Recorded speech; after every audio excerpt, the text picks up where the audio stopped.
Ladies and gentlemen, please take your seats. Our program will begin momentarily.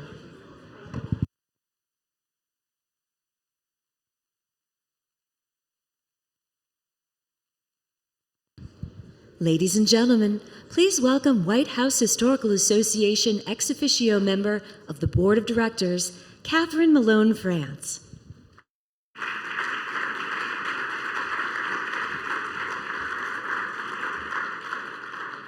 Good morning, everyone.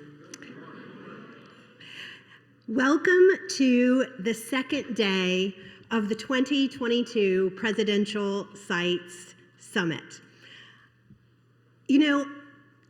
I just want to begin by thanking Anita McBride and Stuart McLaurin and the board and the staff of the White House Historical Association, excuse me, for the extraordinary summit that we have had so far and the extraordinary summit that is still to come.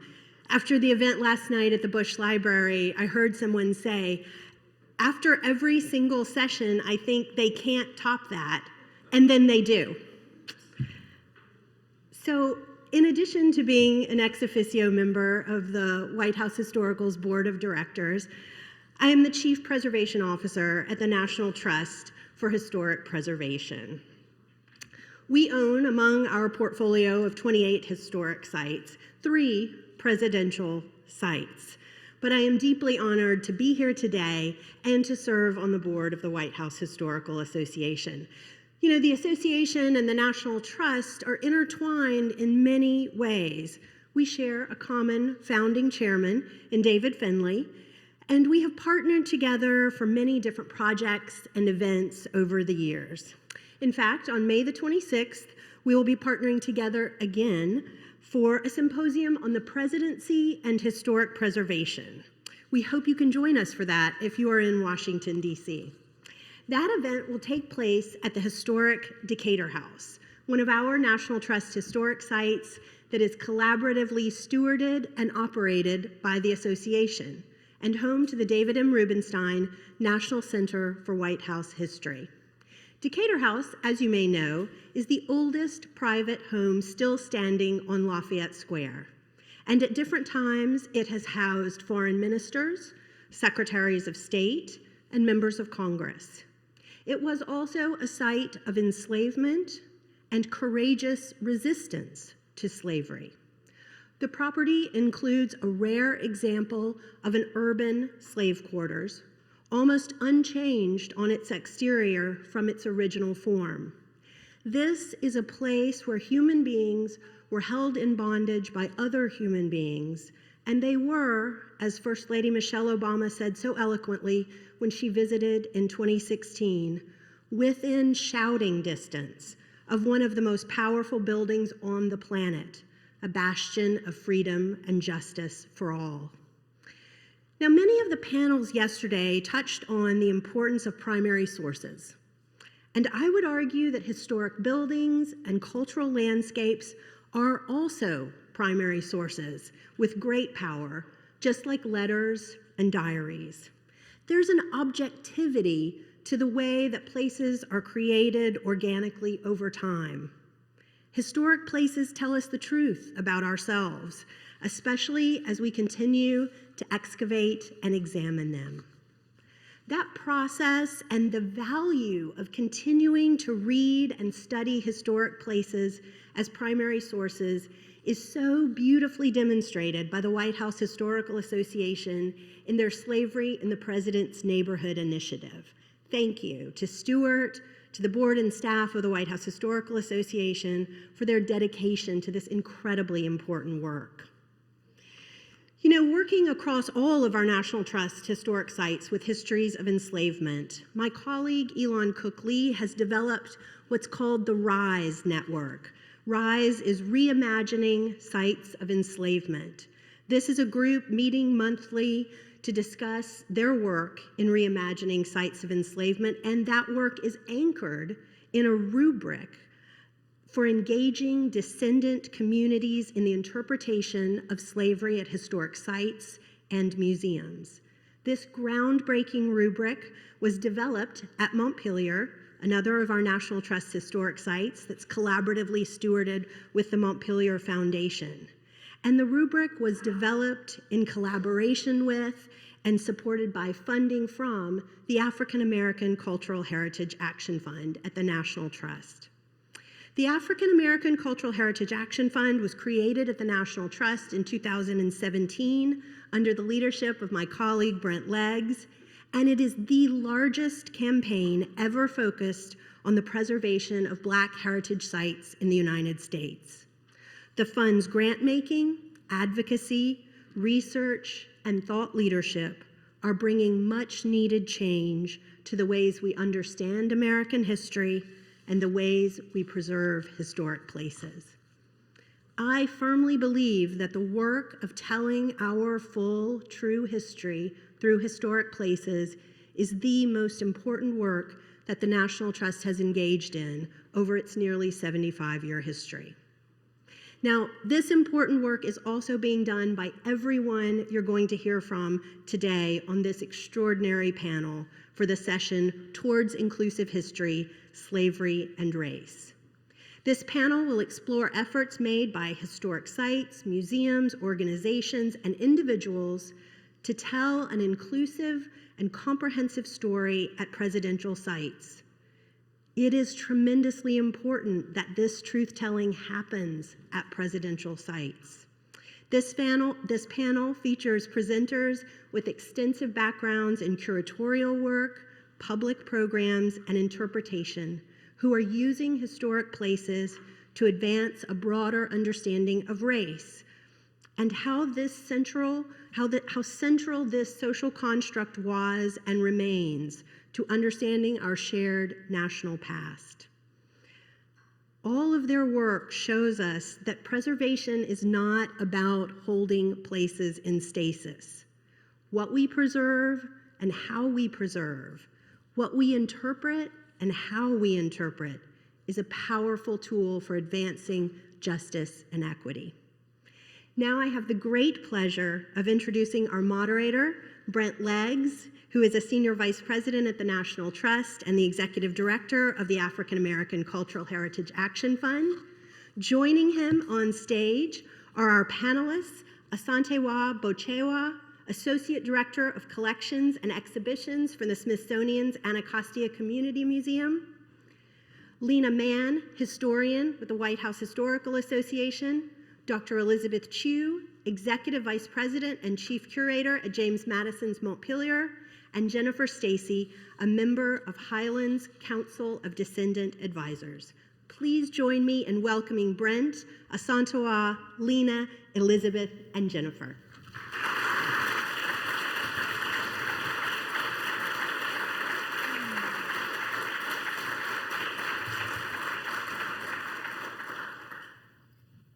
I am honored this morning to share the stage with 4 powerful women who are innovating preservation practice.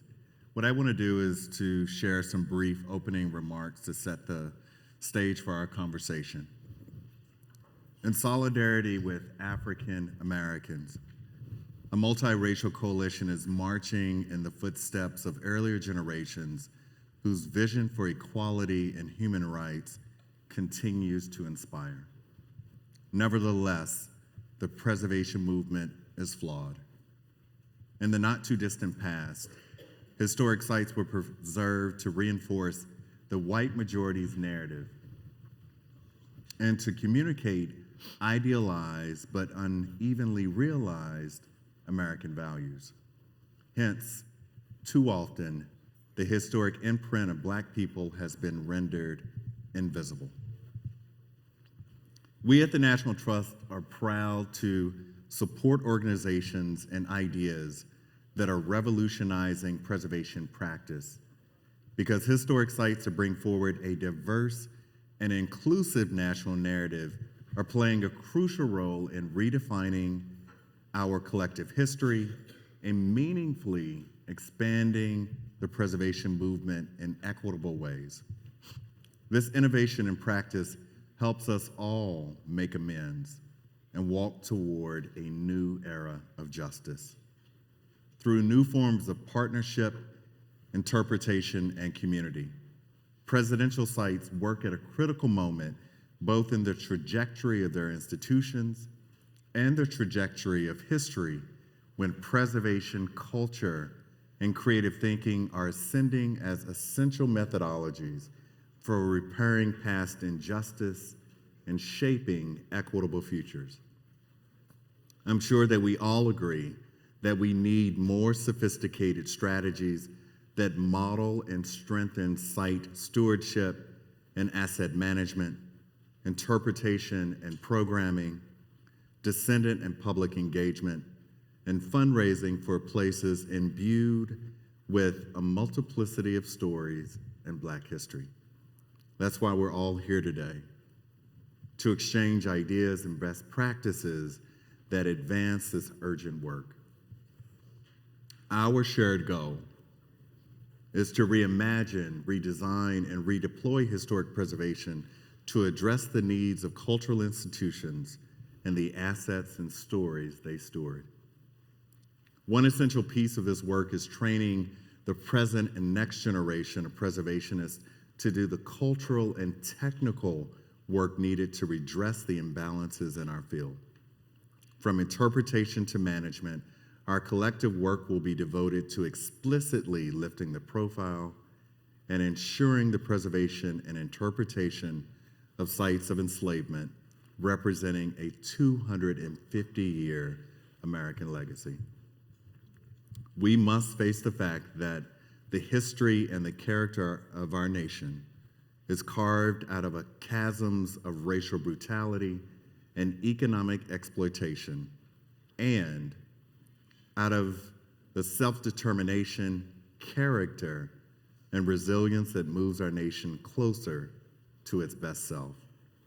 By preserving these overlooked histories and telling their stories, preservationists inspire a commitment to equity and justice.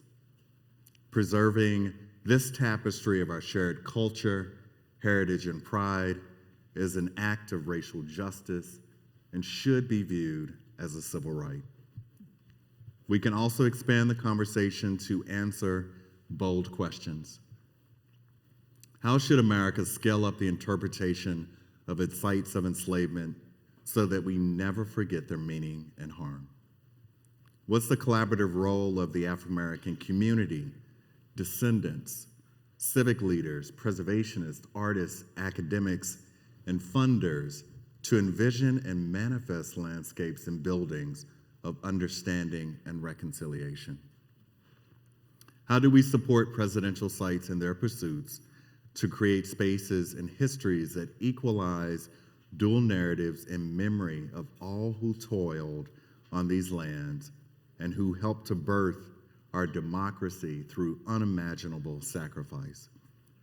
The purpose of preservation practice is not to stop change, but to offer tools that help a society manage change in ways that do not disconnect it from the legacy of its past. Done right, historic places can foster real healing, true equity, and a validation of all Americans and their history. This is our opportunity to value the lessons sites of enslavement teach us that are all the more important at this moment in our shared history. Let's start our conversation. Please share with us the power of the places that you represent. Why is that history important? Asatwan. Well, thank you, Brent, and thank you all for being here. I am on this panel as the former curator of the President Woodrow Wilson House in Washington, D.C. It was the last residence of President Wilson immediately after leaving the White House in 1921. He lived there until 1924, until his death. His wife, First Lady Edith Bowling Wilson, lived until 1961 and bequeathed the house to the National Trust. And the National Trust opened the doors to the public in 1963.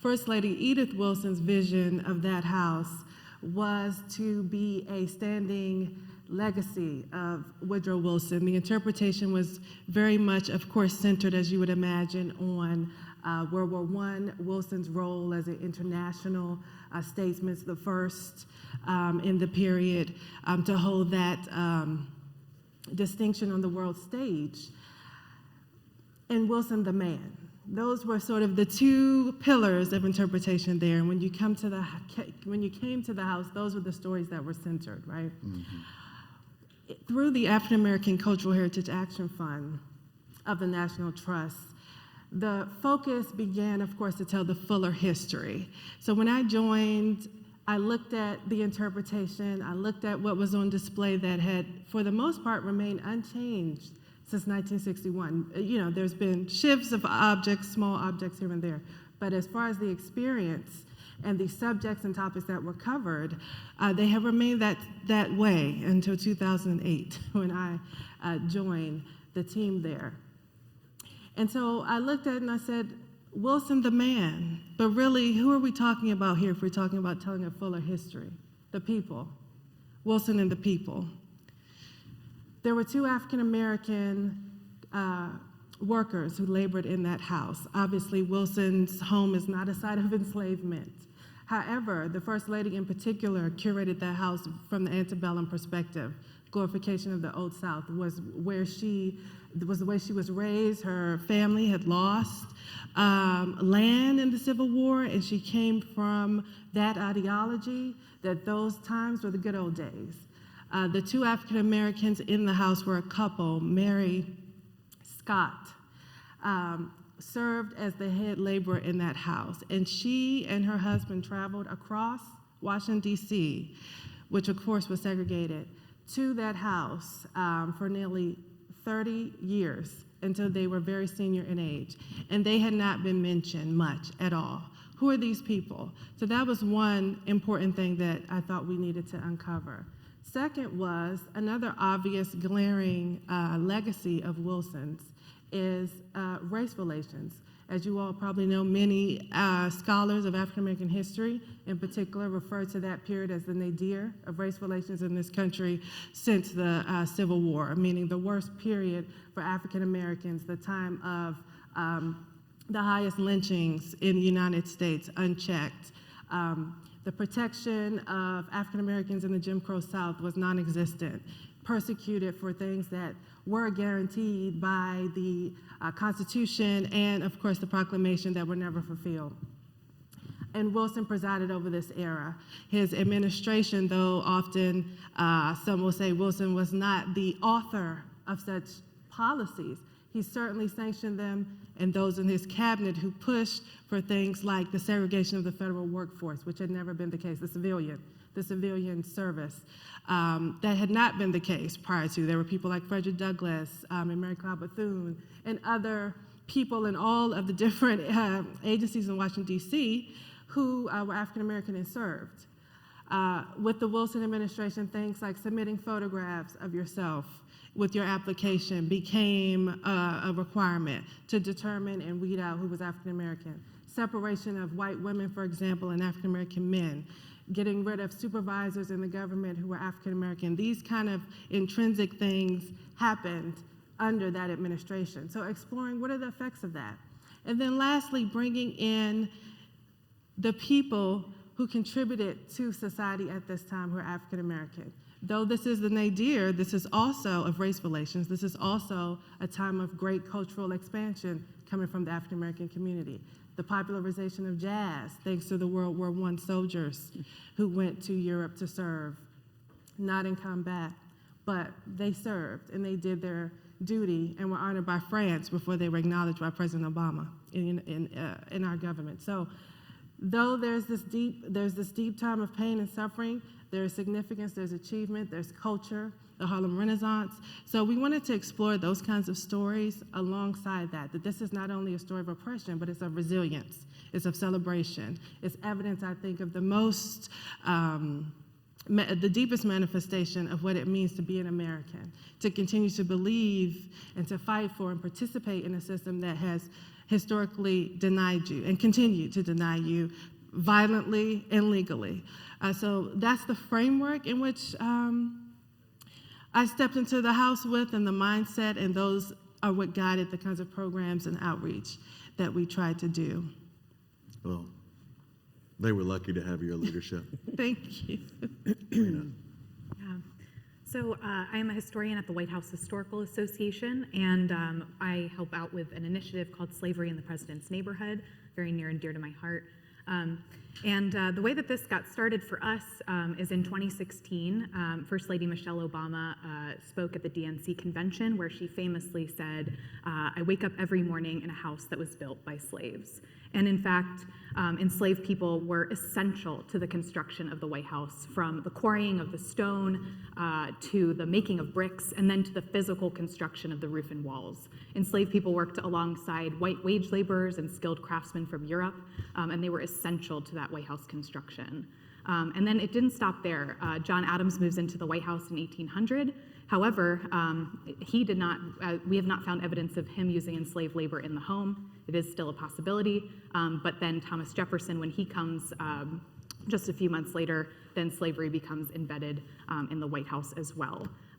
Slavery continues up until the Zachary Taylor administration. That's the last administration we have evidence of enslaved people in the White House.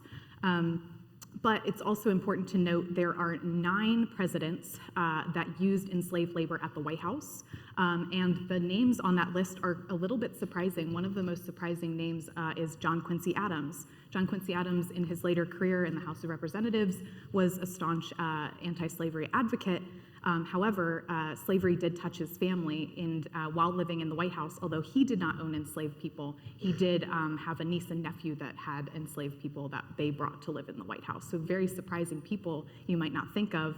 And in total, 12 presidents owned enslaved people at some point in their lives. Again, this list also includes some surprising names, including Ulysses S. Grant. There is evidence that he owned an enslaved person in his younger days.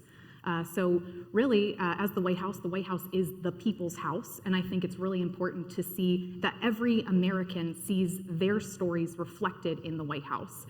Their stories, their ancestors' stories, they should be able to see themselves in the building.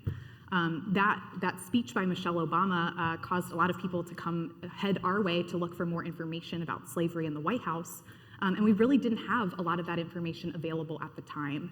And so us launching our Slavery in the President's Neighborhood initiative is an effort to correct that and to add those voices into the narrative and put them into conversation with first ladies, first families, and presidents themselves. They are essential to White House history and American history, and they're not just witnesses to White House history, they are deeply involved. One of my favorite stories and things that's sort of a correction is an enslaved man for President James Madison, Paul Jennings.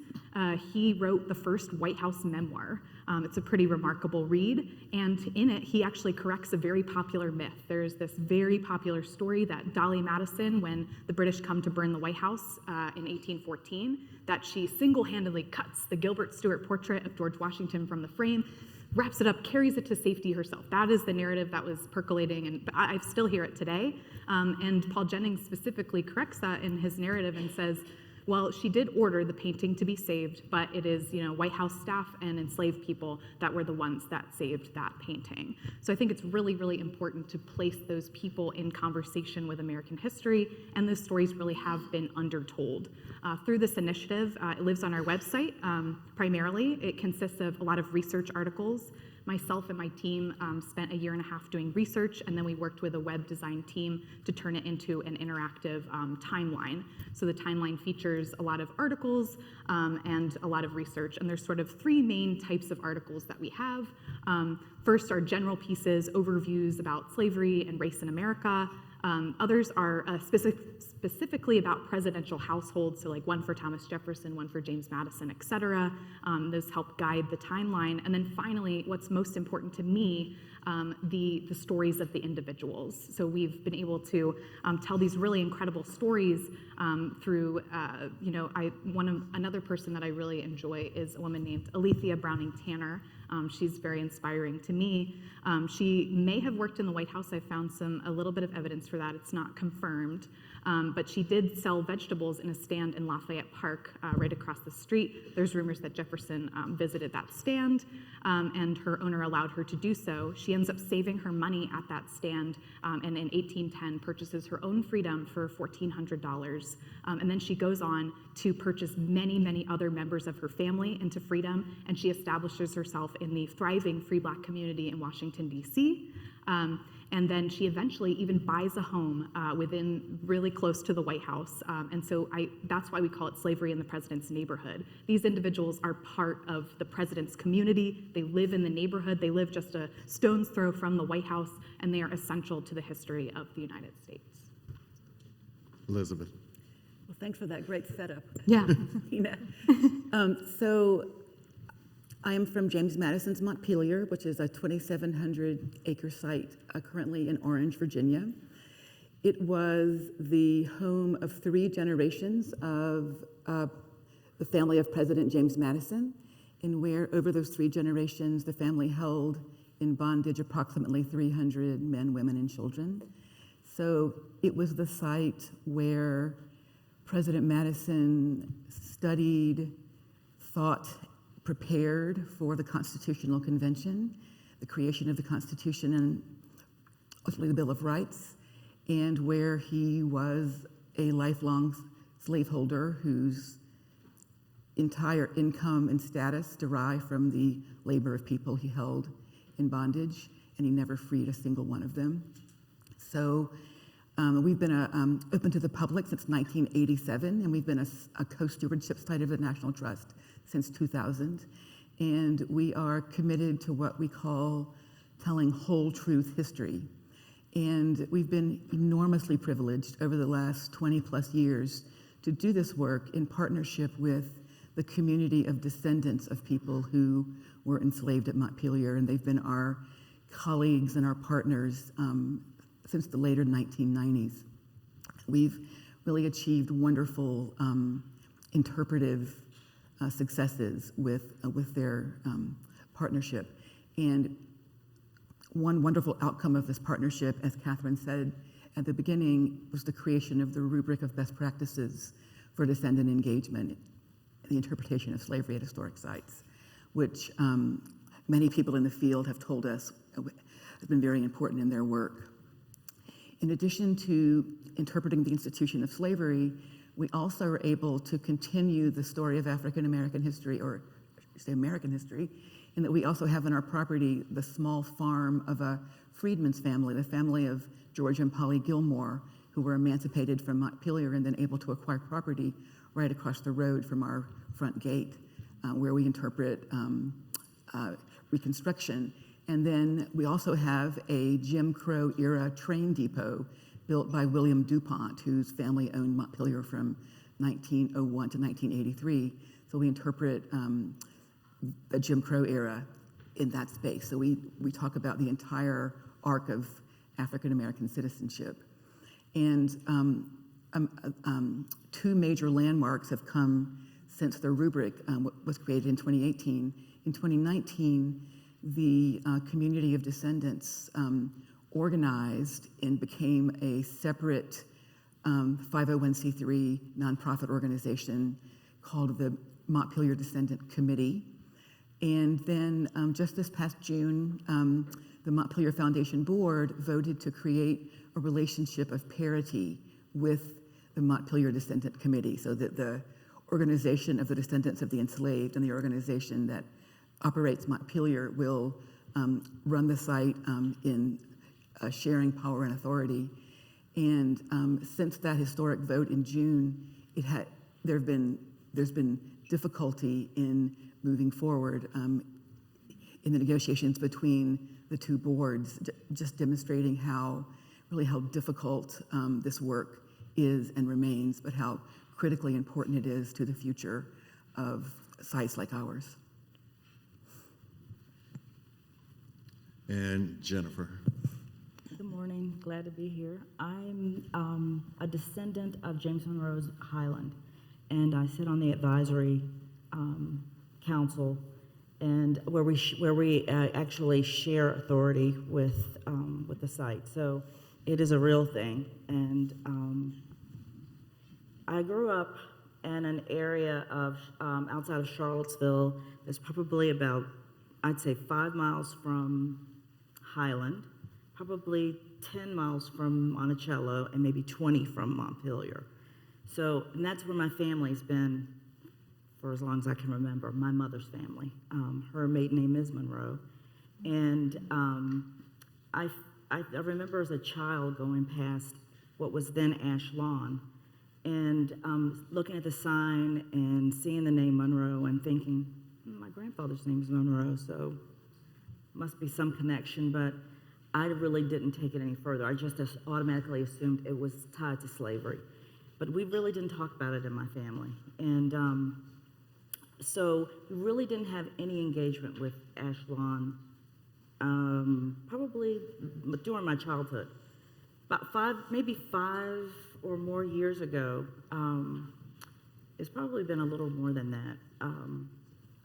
There was an article, I think, that drew one of my cousins out to meet the staff at Ash Lawn. That was the article where Sarah Bon Harper had worked hard to find the true site of the house, because this house that was, I guess, that everyone thought was James Monroe's house, it was this little farmhouse, and it very unassuming, very simple, and truly, as growing up, there were no buses going there. They were always going to Monticello. No buses going there. There hardly any cars going into Ash Lawn growing up. Sarah found the real house, which kind of, in my mind, symbolizes the beginning of an authentic history at that place, and that included my cousin George showing up there saying, I think the article, and let me back up, the article, I think, talked about not really having any enslaved descendants in the area. And George showed up there to say, no, there's a huge family of Monroes that settled here, and we're still here. And that was the first engagement with what became Highland. Also, Sarah Bon Harper worked to rename it James Monroe's Highland, which is what it was called. So that's the start of getting it right. And what that included was engagement with the Monroe family of enslaved, descendants of the enslaved there. My great-great-grandfather was Edward Ned Monroe, and he bought about 52 acres outside of probably about 7-8 miles from Highland, and it's still in our family. We still own it, and I'm probably all over the place here, but it's very important to us to preserve it because it speaks volumes that an ex-slave could purchase, settle, and maintain a piece of property that close to Highland. And so I'm backing up again. Once George made contact, I think there was something else going on at the time. My mother had met one of Sarah's best friends without even knowing they were connected. And I tell this because it speaks to the fact that what's going on here with the engagement with the enslaved community at this particular time, it's my belief that it is something very much bigger than any of us running it. And I sometimes feel like it's my ancestors. It's in the timing. It's in the just the kind of how it was meant to be. Sarah met my mom before we even became members of the council. When we were first asked to participate, my male cousins were very skeptical. They really didn't want to have anything to do with it. They were very vocal about it. And I remember having the conversation with George and with Francis about we need to probably give this a chance because I think we have an opportunity here. And I'm thankful they listened.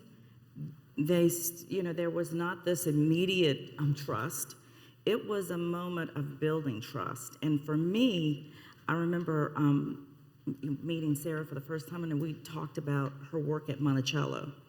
And she told a story about finding the graves of the enslaved there and what it was like to be expecting her child there and working with these grave sites and the power of that. And she teared up, and it was just this moment where you knew she got it. You know, she really got it, because not everybody does. And it was a moment where, for me, it was an immediate connection, and it still exists today, and I'm very thankful for it. I shared that with my male cousins, and they heard it, and you know, they came to the first meeting and still had their skepticism. It still exists sometimes, and but they've truly worked through it, and I think that is real. You know, it's not this like wonderful fairy tale. It's really relationship building, which is at the heart and soul of any engagement with the descendant community. And very important to believing in the shared authority. Because when I first heard it, I thought, shared authority, yeah, right. But it's been real, you know. There's projects there, the reinterpretation, which has come about. I mean, it's real. We used to sit down and talk about it in our meetings as a concept, but it has started there. And it was wonderful to walk in with a group of students from William and Mary, who by the way, they own Highland. And to walk in there with these students and see the reinterpretation for the first time, it was really truly giving voice to the voiceless, and again, the invisible. And there was a sense of pride in the work, and it's a testament to the fierce determination of Sarah, our council, and the acceptance, I think, by society, because I think lining up, finding the real house, the reinterpretation is there, and just starting to dream, which is something that is very new for me, because I really didn't have dreams, and to have them now is very important. Don't want to tear up, but so this work is very important, and it has the opportunity for us as a country to really come together and understand. And I think one of the important things that we discussed early on in our council meetings, we talked about the tone of the reinterpretation and the exhibits, and we made certain we didn't want this to be some in-your-face, you did this, none of that. It was just to tell the story, just tell the story, and that way, whether you're on one side or the other, you're coming in here face to face with history, and you're learning about what role did the enslaved play there. They were there. You can't deny it. We were, our people, we were there, and we were there when, when James Monroe was dealing with state issues. We were there in this big moment of history, and growing up in that area, you really take it for granted. You really do. But as my family, we were in the middle of some serious history in the beginning of this country, and we really never, as a child, did I really pay attention to it. Even visiting Monticello, even driving past Ashland weekly, never really felt it. But now it has come together, and we own it, and we feel it. And to have my mother's 82, and I think we started engagement probably 5 years ago. She was late 70s. And when the first time she came on property, and same for me, was when we engaged with, on the council, when we started, meeting there. And my mother, I watched her as we drove up I don't know if you've ever been there, but the driveway is lined with these gigantic, beautiful trees. And the field is cleared, and it's beautiful. And she just looked across, and she said, I wonder what our people thought when they were here. I just wonder. And I knew exactly what she meant. I did. So it's good to be here to tell the story, but there's a lot of emotion tied to it, so. So I heard 2 points of perspective. One is about the power of stories and the need to have representation in the way that we interpret history. I also heard the importance of having descendant representation and this idea around structural parity, co-equal stewardship.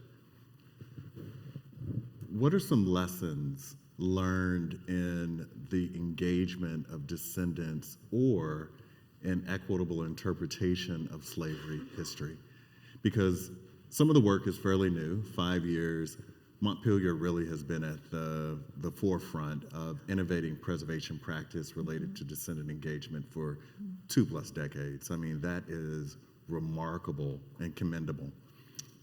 And some of the other work at Wilson House and Decatur House is fairly new.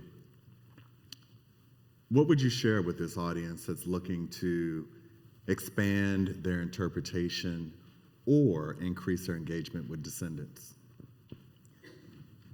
I would say that it's all about building trust, and that building trust takes time.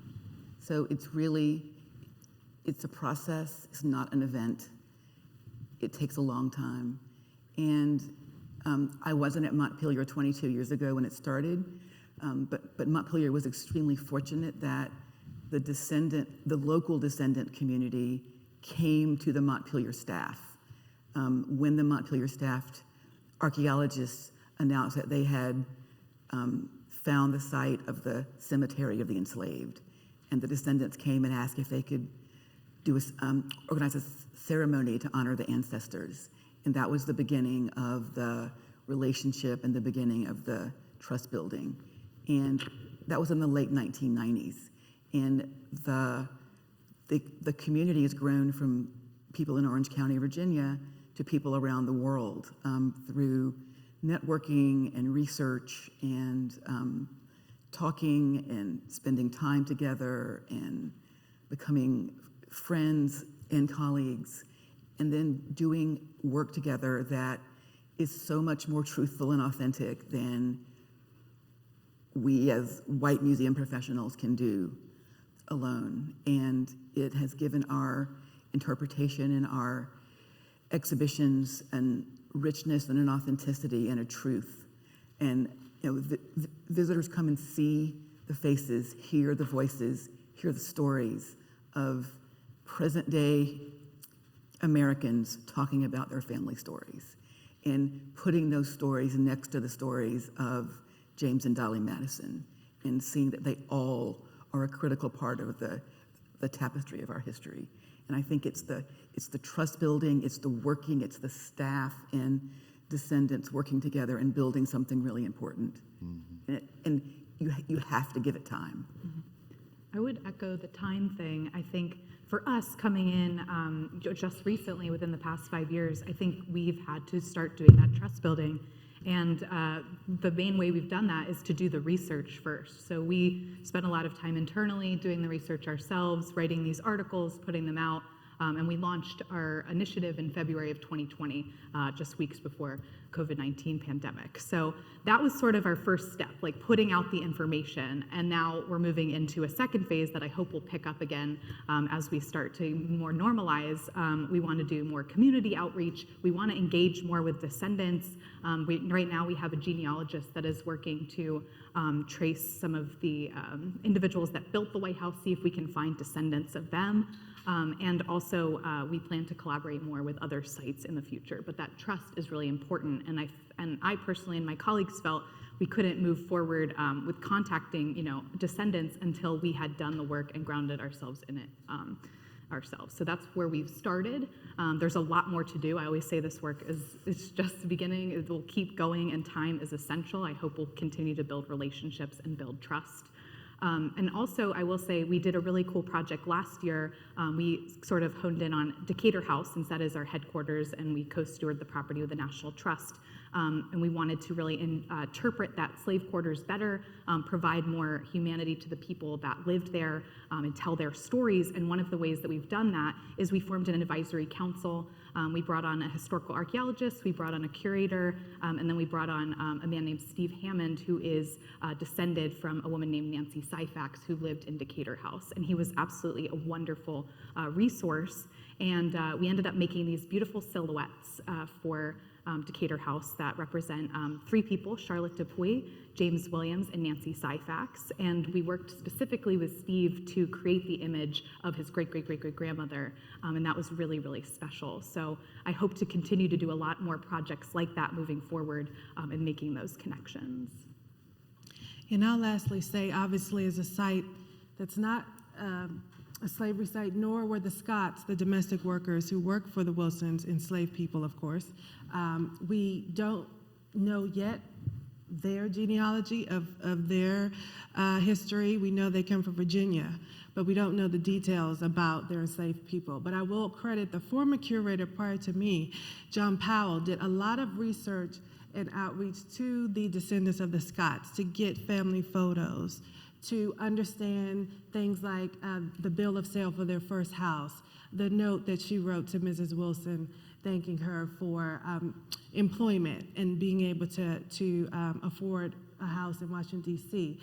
So the outreach for, as I understand it through John Powell, was as simple as picking up the phone, finding people, sending an email, tapping into networks. And I would say for sites who aren't slavery sites, it doesn't mean that slavery should not be addressed at your site, right? Because of the foundational nature, especially of presidential sites, as Lena has shared, not just the presidents who owned slaves, but obviously the continuation and the legacy of slavery post-emancipation through the first half of the 20th century and still with us in policy ways and experiences of African Americans today.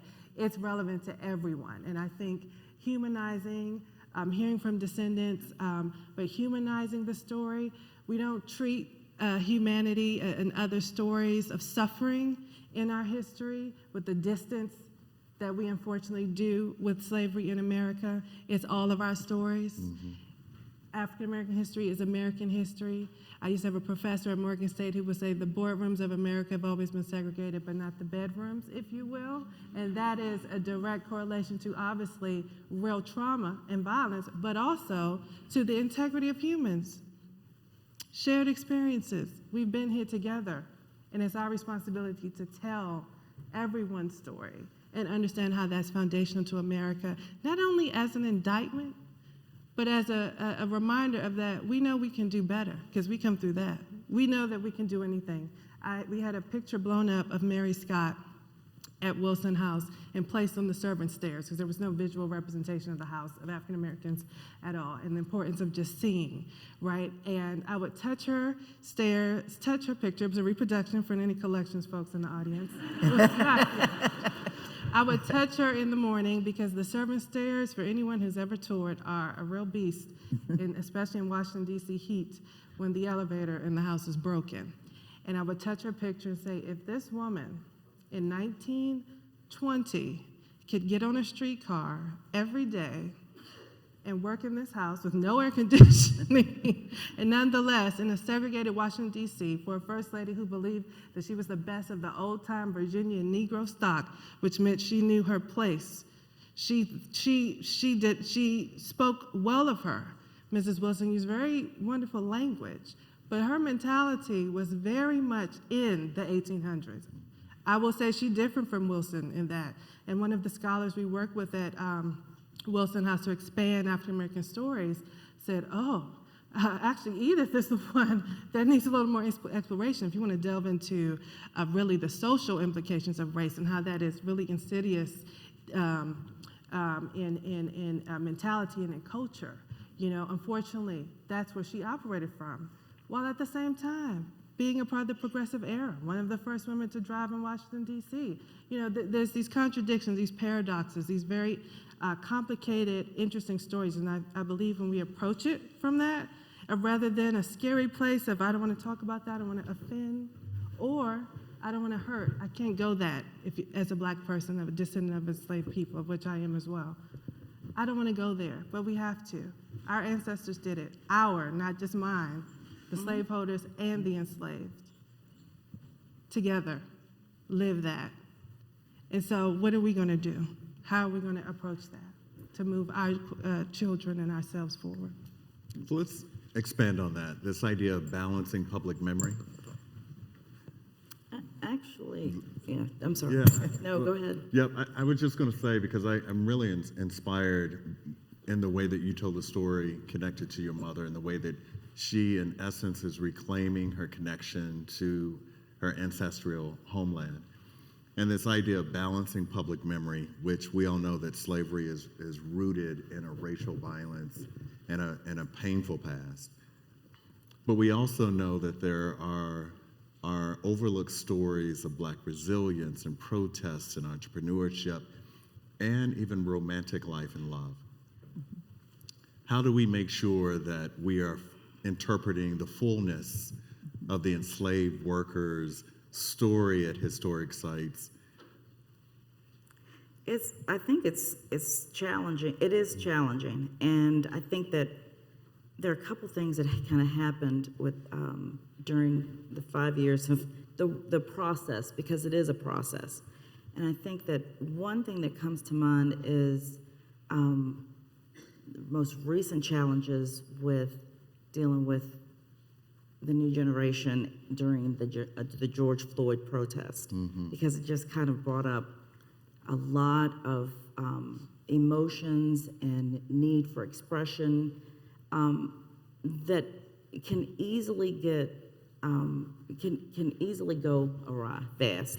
I think the fact that we're a country that has denied this happened and is just living this disconnected life with what happened is kind of at the root of it, because we're not healed, and so there's this.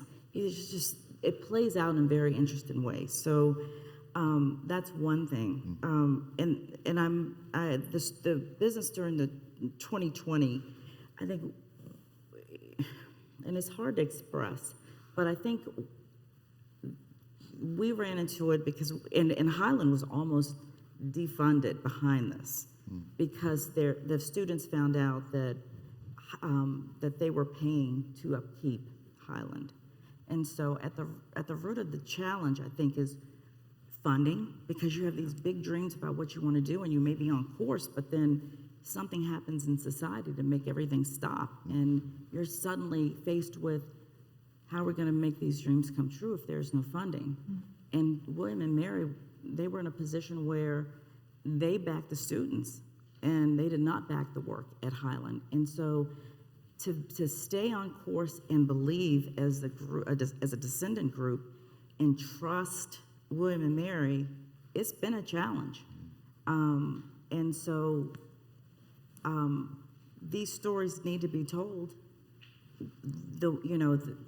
And they are at the heart and soul of what I believe will be the true healing in this country. But if it's not funded, and you have to deal with lots of politics, I'm not going to stray away from that, and things going on behind the scenes, you may be on course to do all this great work, but you have people behind the scenes who are not necessarily on board with it for their own agendas and their own reasons, and to stay the course and to trust is not easy, and an understanding. And I think,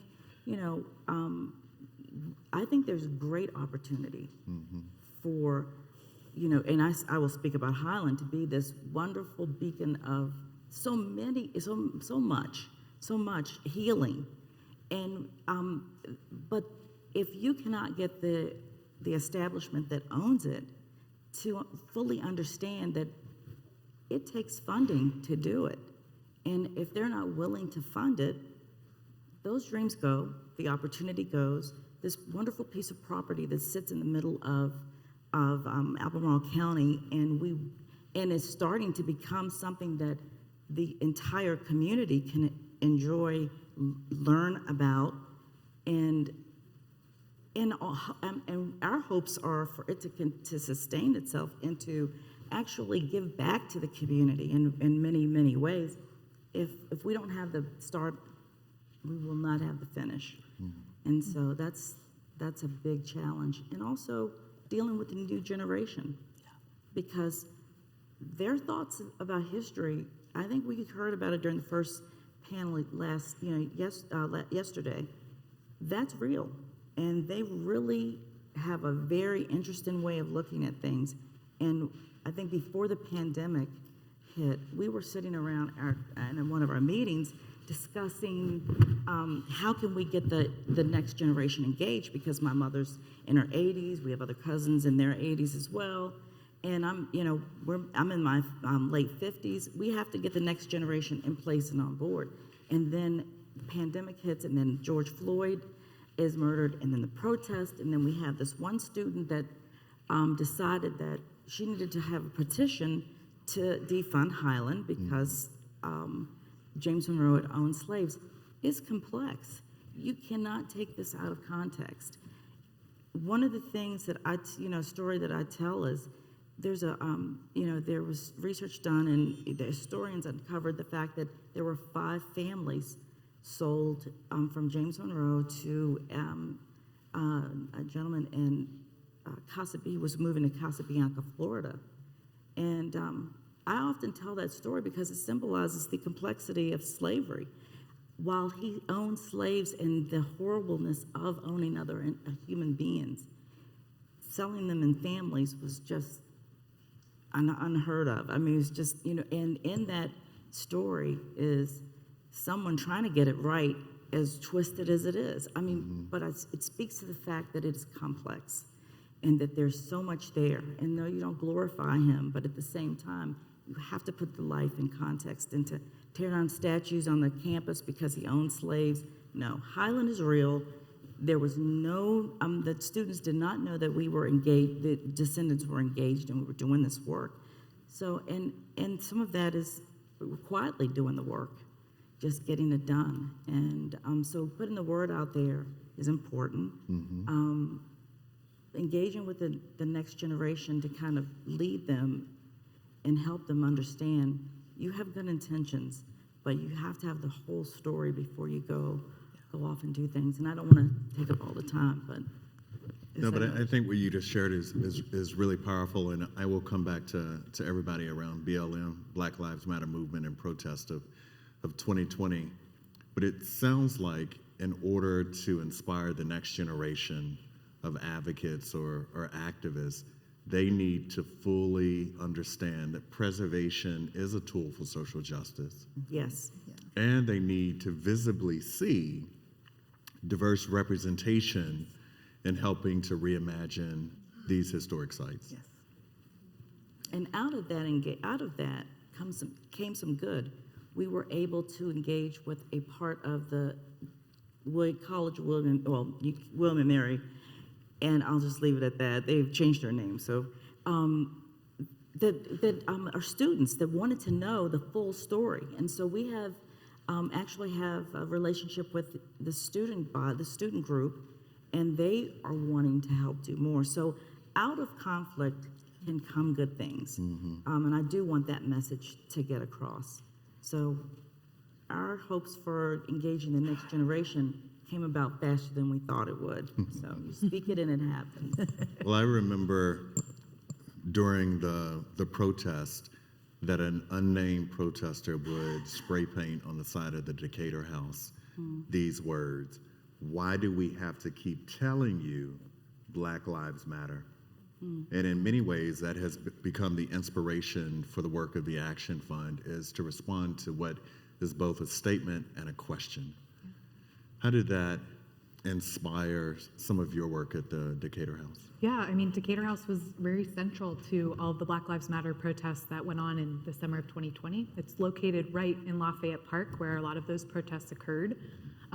And so it was very powerful to see that. I went to see it painted on the building. It was extremely powerful. And it's also painted on the side of the historic slave quarters to make it even more powerful. And so after that happened, we realized we really need to actually interpret the Lafayette Park space as a site of protest, which it has been for over a century. Started with women protesting for the right to vote to the Wilson White House, and that's really extended. You've had a lot of communities come to Lafayette Park to protest for their cause. That includes anti-lynching protests, that includes protests for civil rights. that includes anti-Vietnam War protests, all of that. So we actually, in the wake of George Floyd and the 2020 protests, we put together a collection of research articles speaking to that site of protest in the park and talking about all of those things and putting them into context. So I thought that was really important, but it was really striking and it was very powerful. Did it inspire any shifts at Montpelier? So we are located about 20 miles from Charlottesville, and many of the people who work at Montpelier live in Charlottesville. So we started in early August of 2017, and then moving into 2020. So I think what it really told us was that all of this work we had been doing since the late 90s. We had been sort of building to a moment, and that what we saw was that the future of historic sites can be a future of the kinds of conversations that this country needs to have. Mm-hmm. And that these sites where as Lonnie Bunch calls it, the unfinished business of the American Revolution, we can sit down, we can think of ways and be the change and be places where these conversations can happen. And I also want to say for the future of the field, that the field has to diversify, Yeah. or we're just not gonna Yep. be here. 100%. I I agree. think that crystallized for us the importance of what we can do. I'm curious how your organizations define descendants. So at Montpelier, there absolutely are descendants of people whose names we know and who occur in written documents of people that were enslaved by James and Dolly Madison, by James Madison Sr. and Nellie Conway Madison. But we have always, from the beginning, defined the term very broadly. Really, people whose families were enslaved in Orange County, Virginia, in Central Virginia, in the U.S. South, or just people who identify with our work and want to be a part of it. We've had always had a very broad, and I would say, welcoming, open definition of who's a descendant. Similar? I would say we're still forming our definition, but I think we want to keep it as broad as possible. And I've actually had several people reach out to me that say, I think I'm descended from this president, I think this president, and they don't have the DNA evidence yet, but it's really fascinating to see. And so I like to keep that door really open for everyone to reach out. I don't like defining it too specifically. And I also think the White House is unique in that it is a place where people live for 4 to 8 years or less. So it's not a home where, it's not like a Montpelier or Highland where these are generations of families necessarily. A lot of times it's presidents bringing their enslaved people from their home plantation to the White House. So it's kind of this transitory environment. So it's a little bit hard to define. So again, yeah, I like to keep it very broad. I think trust in the oral history is really important. So I think that we are also working to define it, but I think we've been very open to, because it's been owned by several different people, I think we embrace anybody that, any enslaved or workers that have been there. So while we're still kind of refining the definition, we definitely acknowledge it and trust the oral history, because that's at the heart of everything. I mean, stories passed down, I think, and balancing that with the need to kind of prove it, but accepting it and trusting it in the beginning is a start. So it sounds like an inclusive approach is the strategy for engaging new audiences in the work. I'm curious about, and building on what you shared earlier, the opportunity. What's you all's personal and professional dream for achieving structural parity, co-stewardship, and innovation in slavery interpretation at your site? What does that look like 10 years from now? I mean, I think for me, I hope that we are able to build our own descendant community and have more input from them. And again, structural parity is essential. We really do need to diversify this field, and a lot of historical institutions are primarily white. That's just how it is. And I'd like to really disrupt that and start to bring in and make it more inclusive. I think that that's really essential to telling these stories. You can't just tell one side. You need to include a lot of people. And I think for me, 10 years from now, another thing I'd love to see a plaque in the White House or some sort of acknowledgement actually in the building itself, acknowledging these people that were so essential to its history. So that's a personal dream of mine.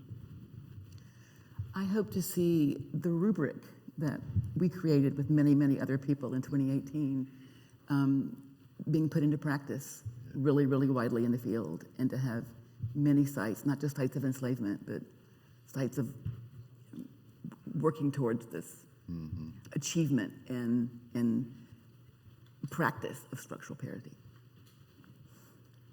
I'd like to see presidential sites serve as sort of a voice and an umbrella for other descendant groups to get organized into. I mean, we have a dream of a social justice or an equity center there at Highland, where all the descendants can actually come, function, have resources, come together with ideas about how to move this across our country, and give that voice that really needs to be given to the descendant communities who are just starting out. So I visited Bratonsville in South Carolina. I was amazed at the work that had been done by descendant community. They did not have the notoriety of a presidential site, and they had done great things, but they didn't have a voice. And I think the presidential sites can help give that voice. Yeah. So, What do you think? Well, I'll say briefly, expounding upon what Dr. Chisa Elizabeth said about the rubric, having that be played out across sites who aren't dealing with enslavement. For the Wilson House in particular, it would be fantastic to see research continue at that place. It's such a gem of a house. It's such a gem. I mean, literally any interest can be delved into there, at that site. So I would love to see that, the investment in staff who can really help move this forward in a consistent way. I think personally, my hope is that Montpelier becomes the example for realizing co-equal stewardship between the existing steward and operator of that site and the descendant committee, and that becomes the new world model for innovative governance at presidential sites. That's the kind of transformation and the opportunity that presents itself for all of us in this moment. And I think we all believe that if that's achieved and replicated, then that demonstrates not only the power of place, but that Black Americans are sharing in real power and the influence of interpretation, programming, and the long-term stewardship of these places. In our last 3 minutes, I want to ask you all to share your one piece of advice for this audience, whether it's to expand programming related to slavery interpretation and descendant engagement, or whether it's strategies for engaging descendants in the stewardship of sites. What's your one bit of advice that you want to leave this audience with? I'll say be bold and prioritize. Funding is always there. It plagues the largest of institutions now. The need to fund initiatives is critical, but I think institutions I've seen done it successfully. It's taking a look at the budget that you have and thinking about what's your priority. Because you can always say we don't have the money to do anything.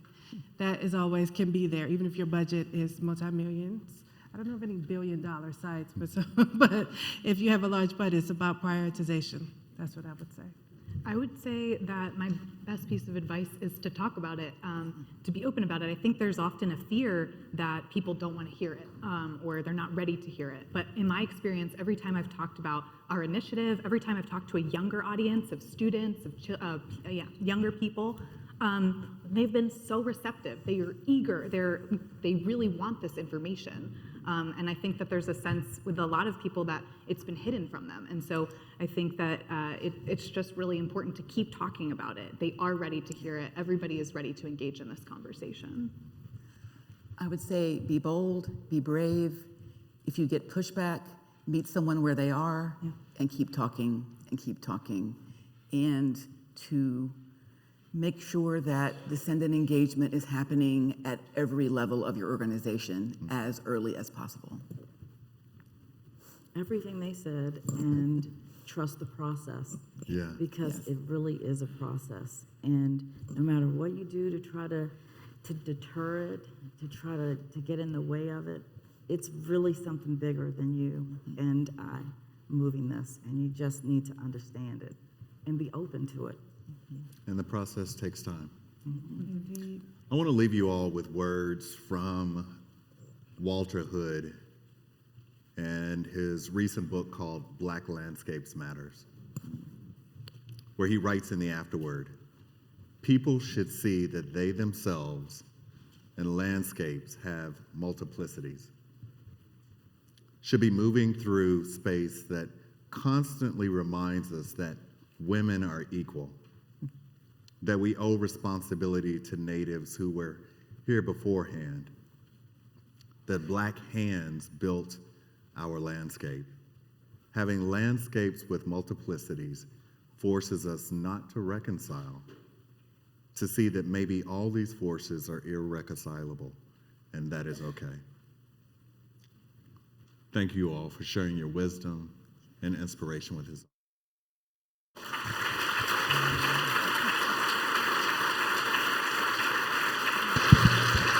Ladies and gentlemen, we will reconvene in the same room in 15 minutes for our next session. Thank you.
Ladies and gentlemen, please take your seats. Our program will begin shortly.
Ladies and gentlemen, please welcome the President of the White House Historical Association, Stuart McLaurin.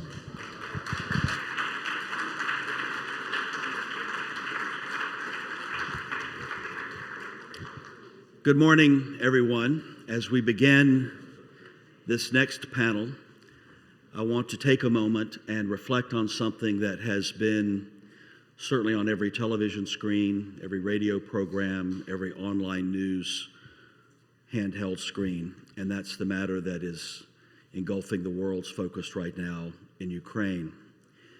Last night at the Bush Center, very poignant remarks were given about that scenario that put in context the humor and the focus of that evening with the heavy heart that we all have for what's going on there.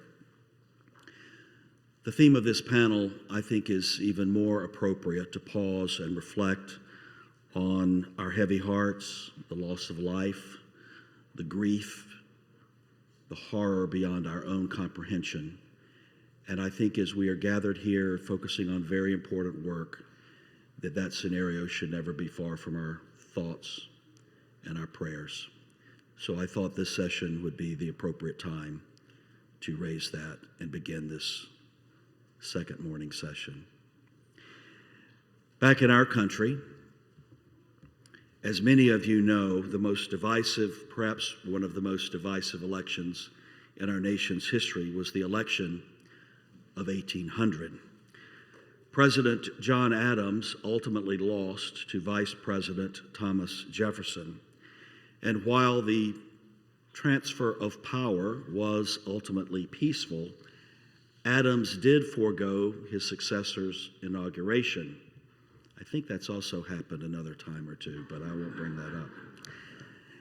And those two men actually remained at odds for many, many years. It was only later, during their retirement, did they actually rekindle their friendship, discussing many different topics in their correspondence, including the topic of death. Adams actually wrote to Jefferson in 1822 these words, quote, "I answer your question, is death an evil? It is not an evil. It is a blessing to the individual and to the world. Yet we ought not to wish for it till life becomes insupportable," end quote. He was 86 years old when he wrote this note. Perhaps Adams had become comfortable with the idea of leaving the world, but it was 4 years later that both men, Adams and Jefferson, passed away on the same exact day, July 4th, 1826. And while he was not present when his father died, John Quincy Adams later recorded his father's last words, 3 very poignant words: "Thomas Jefferson survives." He had no way of knowing that Jefferson had died on the very same day. As Americans then gathered across the country to honor the 50th anniversary of the Declaration of Independence, news of Adams and Jefferson's passing spread, and what had begun as a month of celebration was now one of mourning and commemoration, as citizens began to listen to eulogies, speeches, and tributes in churches, government buildings, and in public spaces. And while Jefferson and Adams had their own opinions on how they should be remembered, it would be up to those living in 1826 and successive generations, even up till now, to define and to shape their memory. Well, presidential sites such as yours are frequently called upon to discuss the legacies of people who have held the highest office in our country. And one way, one very important way, one iconic way, is we all know these men will eventually die. And it's how that death is marked and remembered that it becomes very important. Our next panel will provide wonderful and different perspectives on this process. One of our panelists has actually planned a presidential funeral, one is a historian, and another oversees a presidential site defined by tragedy. These 3 participants will give greater insight into how these rituals and how these events changed over time, and how we can use moments like this to better understand the relationship between the American people and the President of the United States, as well as how presidential mourning at any given time can reflect different elements of American society, politics, and culture. Our moderator for this session is John Heybusch, Executive Director of the Ronald Reagan Presidential Foundation and Institute. And before I introduce the other panelists, I just want to take a moment of personal privilege here and recognize John's 12 years of transformational leadership at the Reagan Foundation.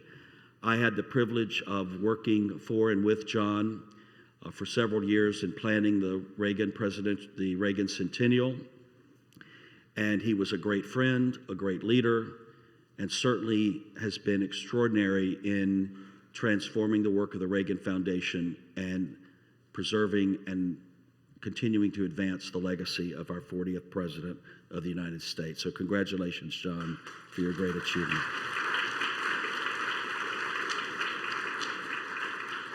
Joining John on stage are my friend Gene Becker, former Chief of Staff to President George H.W. Bush and First Lady Barbara Bush; Louis Picone, historian and board trustee for the Groveland-Cleveland Birthplace Memorial Association and author of Grant's Tomb, The Epic Death of Ulysses S. Grant and the Making of an American Pantheon; and Nicola Longford, Executive Director of the 6th Floor Museum at Dealey Plaza. And Nicola, thank you for welcoming so many of our guests the other day to your wonderful museum. Please welcome us and our panel as we continue the morning's program.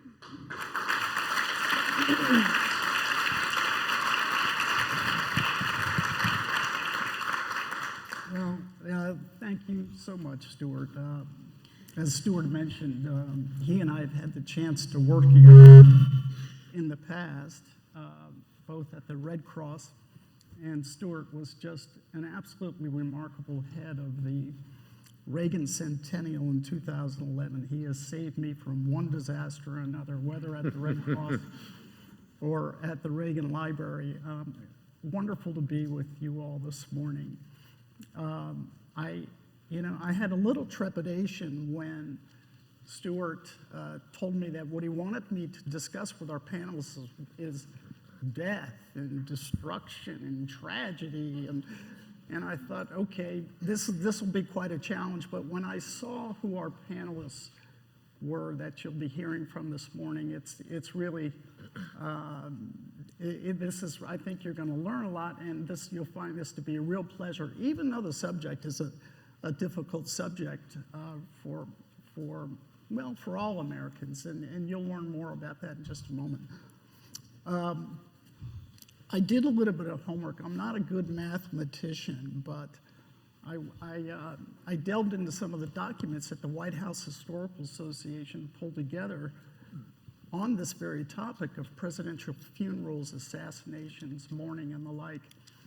And the math, today we have 6 living presidents today, including our current president in the White House.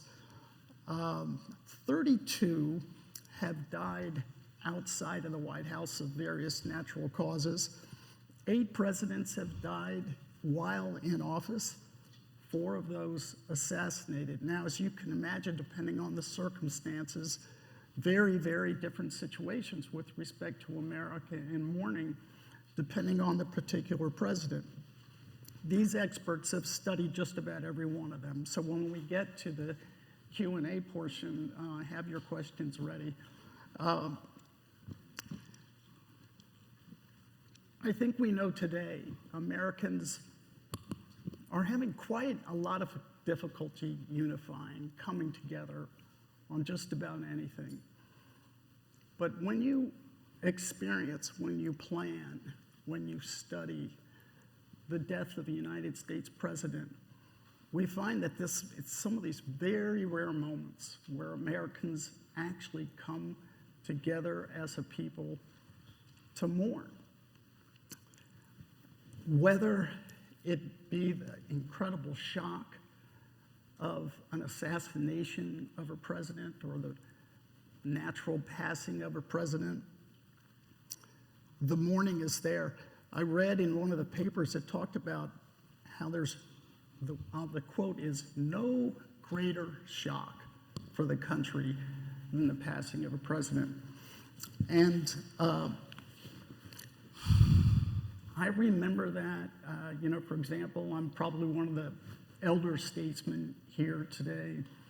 I remember the passing of John F. Kennedy. I was just a mere 5 years old, but it was the very first memory I have as a young boy. And I remember I was living in Arlington, Virginia, and I heard this thunderous noise outside of our home, and I ran out into our backyard. And overhead were the jets that were flying with the missing man formation, just moving their way across the skyline of Washington, D.C. And then I ran downstairs to our big black and white television set to see those very same jets on television. And it's my very first memory, and a memory I'll not forget. And I thought a lot about it as I was studying up on our panelists. What you'll find is that presidential funerals, presidential mourning is all about processions, the lying in state, riderless horses, teams of 6 white horses. In the modern day, television roadblock coverage across all of the networks, presidential library burials. I'd like to start with a show of hands. can everyone who has fully planned and executed, involved a presidential funeral, please raise your hand? You're setting me up.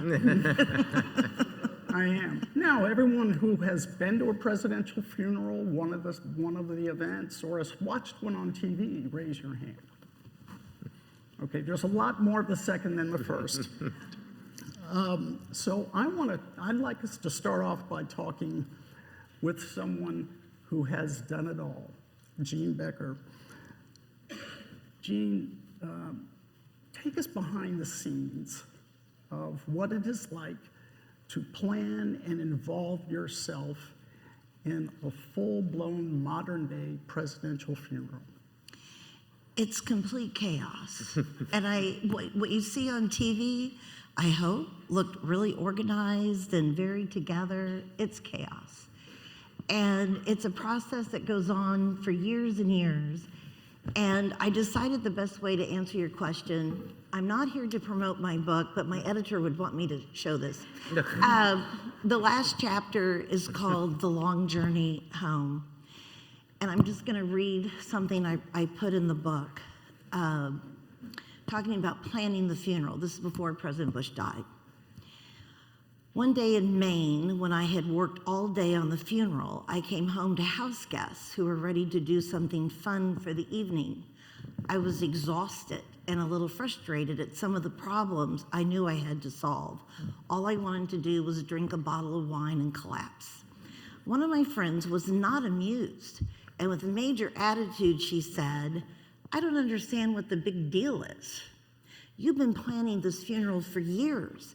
How is it you're not done yet? What is the big deal?" My answer, I had a lot of attitude. Just imagine you're in charge of an event that will take place over 6 days in 3, maybe 4. If he died in Maine, it would have been 4 different cities, and involves a cast of thousands, including presidents and queens and kings and members of a very large family that live all over the United States who need to be moved from where they live to Houston, to Washington, back to Houston, to College Station, and back to their homes, all of which will be carried live on television morning, noon, and night for 6 days. And you have no idea when it's going to happen. None. When it does happen, you have about 48 hours before it all begins to pull it all together before the show begins, again live on television for the next 6 days. You won't sleep, you won't eat, you won't really think, you just do. My friend never asked that question again. So one of the dumbest fights I ever had was with the man who was in charge of the Super Bowl in Houston, and we literally had a fight about whose job was harder. I said, "You know when the Super Bowl is." And he said, and I know you're going to agree with me, he says, "But I don't know the teams until 2 weeks out. You know who's going to die." I said, "Seriously?" Jean and I have a very close mutual friend, Joanne Drake. And when I first met Joanne, she works at the Reagan Foundation Library. One of the very first things that she showed to me when I took on this job was a 3-ring binder. And I think Stuart's seen this, about this thick, about 6 inches thick. And it was the planning, it was the plans that the staff put together for President Reagan's funeral. So I know of what Jean talks about, and Mrs. Reagan's was just as thick. Can I just add quickly that after President Reagan died, after President Ford died, after Nancy Reagan died, Joanne wrote long memos to me. President Ford, who's the man in charge of his funeral, a man named Greg Willard, wrote me a long memo. They became my Bible of how to do a funeral. It saved my life. And I did the same for the chiefs of staffs of President Bush 43, Obama, Clinton, and Carter. I wrote this long memo, what went right, what went wrong, and we can talk about later some of those big challenges. But Yeah, those memos saved my life. Yeah, in a moment, we'll talk about the sharing of those memos, but this is one of those, the best laid plans of mice and men, and I want to put a photo up and ask Jean to comment. Here we go. Jean, best laid plans. Sometimes there are surprises, big surprises that might occur, unexpected moments in presidential funerals, and here's just one. This was one of the best unexpected moments of President Bush's funeral. If many of you will remember that President Bush and Bob Dole were big political rivals. They had a very nasty 1988 Republican primary contest. And both said some things that they probably wish they hadn't said. They became huge friends. And when Senator Dole, this is when President Bush is lying in state in the rotunda, and he insisted on standing and saluting the casket. He's in a wheelchair now. And I had an opportunity to ask him why he did this, why he insisted on standing. And I can't tell you the answer without crying. He said, I had to stand and salute that great man. This was one of the big pictures of the funeral that went viral. Yeah. It was just such a wonderful moment. Yeah. Lewis, why so much spectacle? I mean, everyone passes at some time or another, but why the pomp and the circumstance? What's the history behind it? Yeah, that's a good question because it's something that's built up over time. And when Jean is hinting at all of these plans going into 6 days of a funeral, going back to the beginning with George Washington, with the very first presidential funeral in 1799, just to show how far we've come. George Washington, in his will, asked for no funeral oration. So he didn't want any funeral. And one of the reasons that I surmise is that Washington had such a strong sense of Republican virtue, and that in America, our leaders were citizens first, and we were much different from the monarchs and the tyrants of old Europe. So he had asked for no funeral. Now, Washington was a Freemason, so the Freemasons had asked Martha if they can hold a modest funeral for him. And they did, and I think there's maybe an image of the funeral. And it was just a couple of hundred marchers that were in the funeral. He died and was interred at Mount Vernon. But the funeral did set some precedents that are still in practice today. The military flourishes, the 21-gun salute, the riderless horse that we still see today. Now, over time, with advances in technology and as the country grew, funerals began to become more elaborate. And significantly, when a president died in office, like William Henry Harrison being the first president to die in office in Washington, D.C., there was a funeral procession which might a little bit resemble of what we see today, with hundreds of marchers that marched from the White House to Congressional Cemetery, where he was temporarily interred. And then over time, with advances in technology like the train, and with embalming with Abraham Lincoln, where there can be these more elaborate, elongated ceremonies before the president was interred.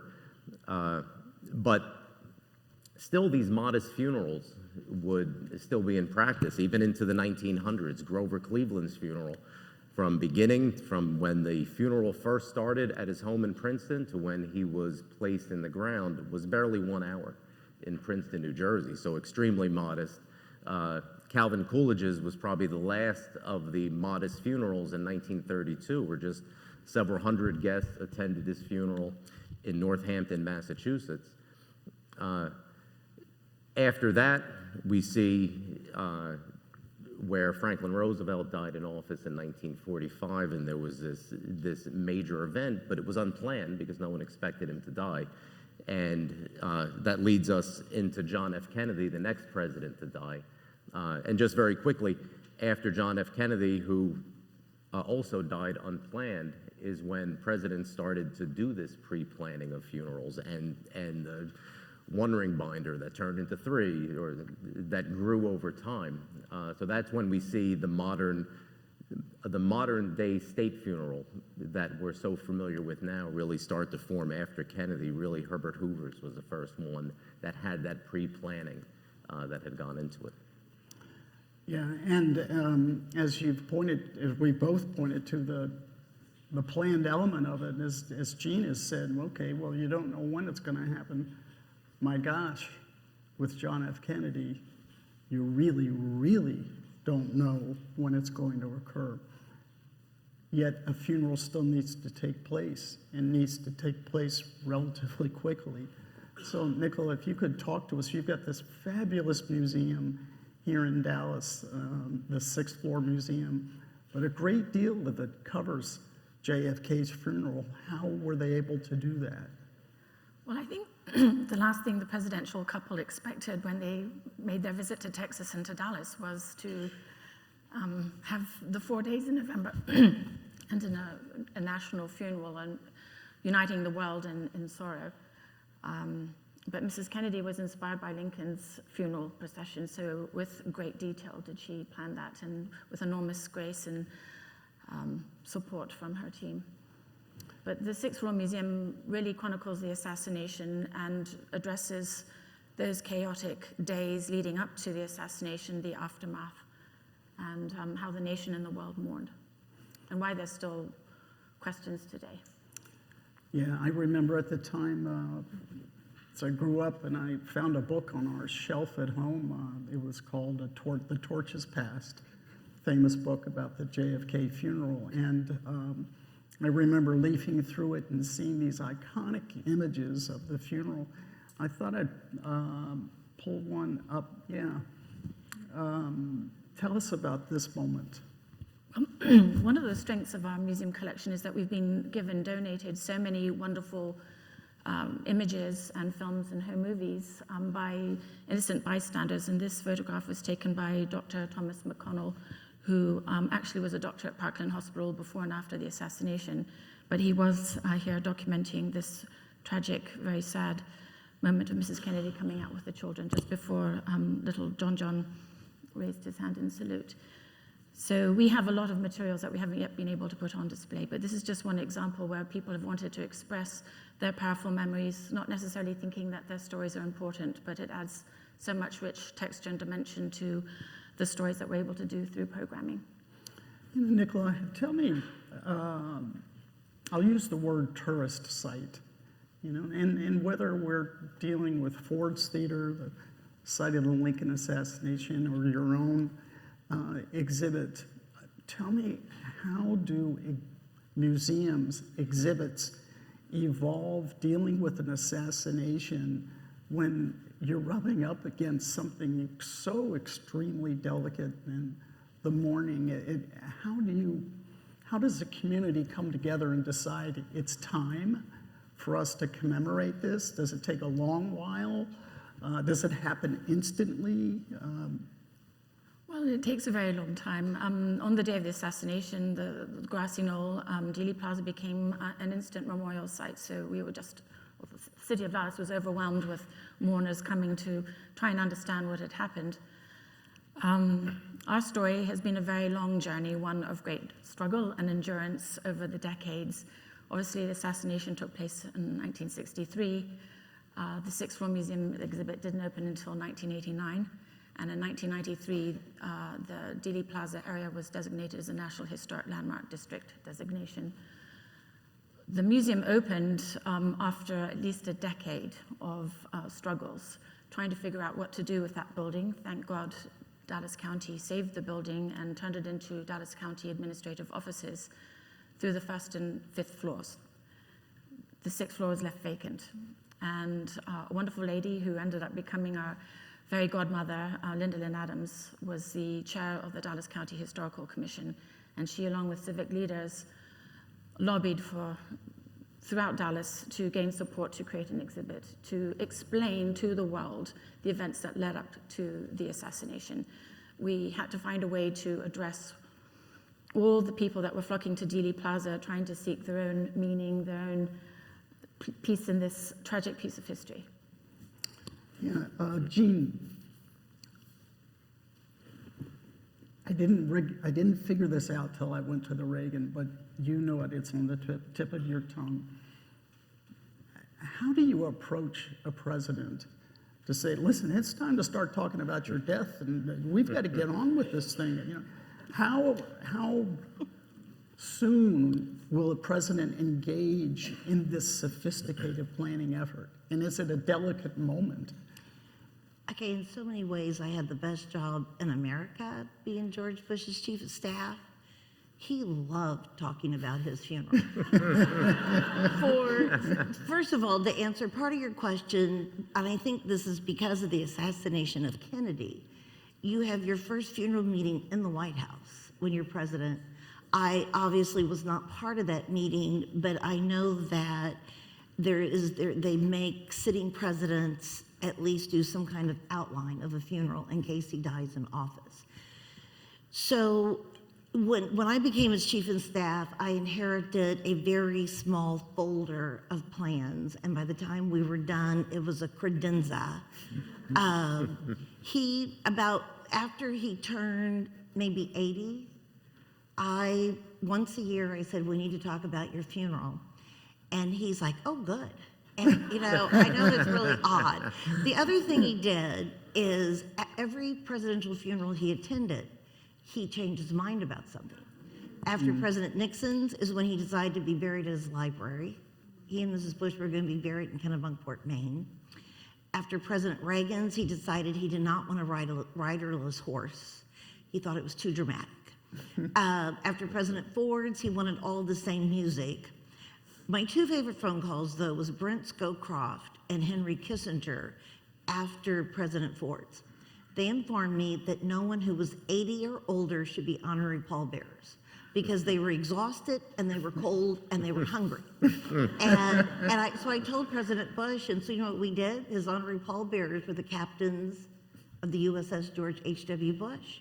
We kicked out all the old people. And then my other favorite was the 43rd President of the United States, who called me immediately after John McCain's funeral. Jean, everyone at that funeral talked too long, except for me. At Dad's funeral, no one talks more than 10 minutes. 10 minutes. You got it? I'm like, yes, sir. So, but President Bush, is this time to talk about the train? Oh, we'll get to that. Should we save that for later? Yeah, just okay. a We'll little save bit the later. train for later. So he enjoyed talking about the funeral. And one quick story.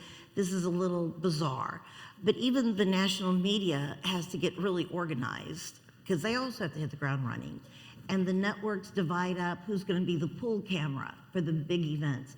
Fox News was the pull camera at the gravesite, and they called and wanted permission to come advance it. We ended up closing it to the media. The burial turned out to be 100% private, but for a while it was going to be a pool camera.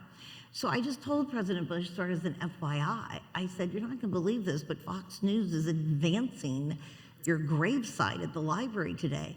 He says, I have an idea. He says, I'm going to go, and when they get out there, I'm going to be laying on top of the grave with my arms crossed like I'm dead.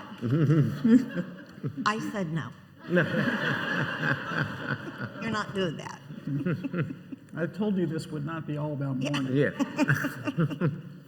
Louis, how is it that in America, the death of a president drives ever so briefly, and I want to know why so briefly, these moments of national reconciliation? Yeah. A president is one person who unites everyone. We all vote for president. The president represents everyone.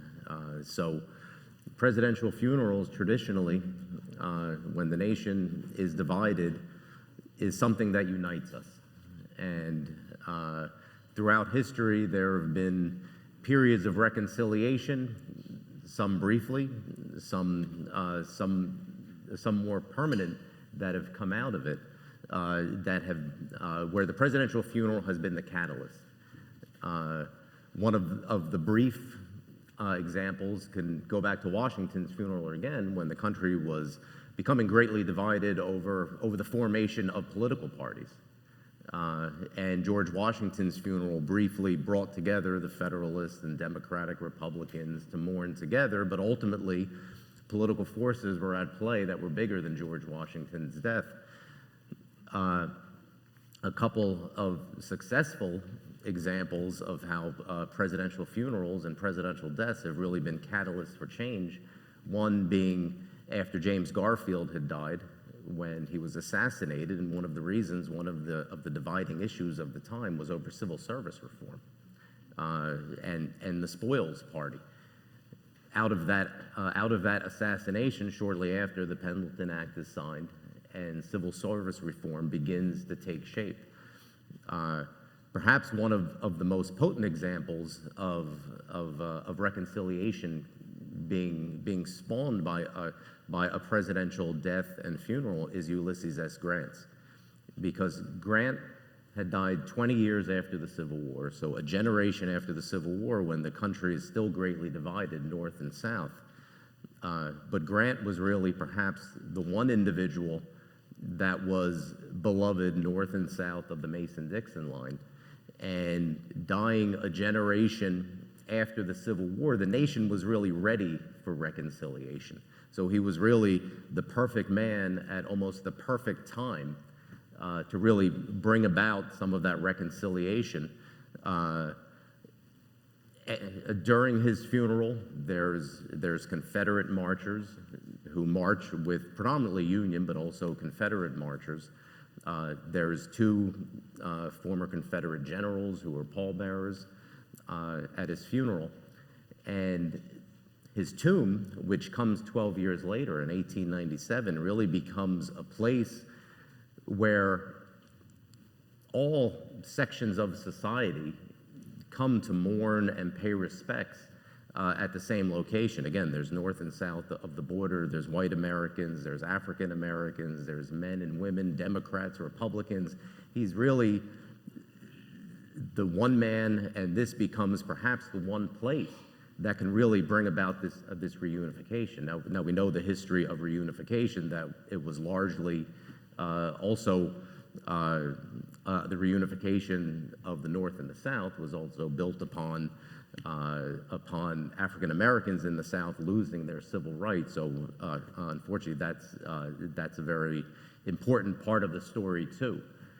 But Grant's funeral was a point that really began to reform the United States of America, that had still been greatly divided in 1885 when he died.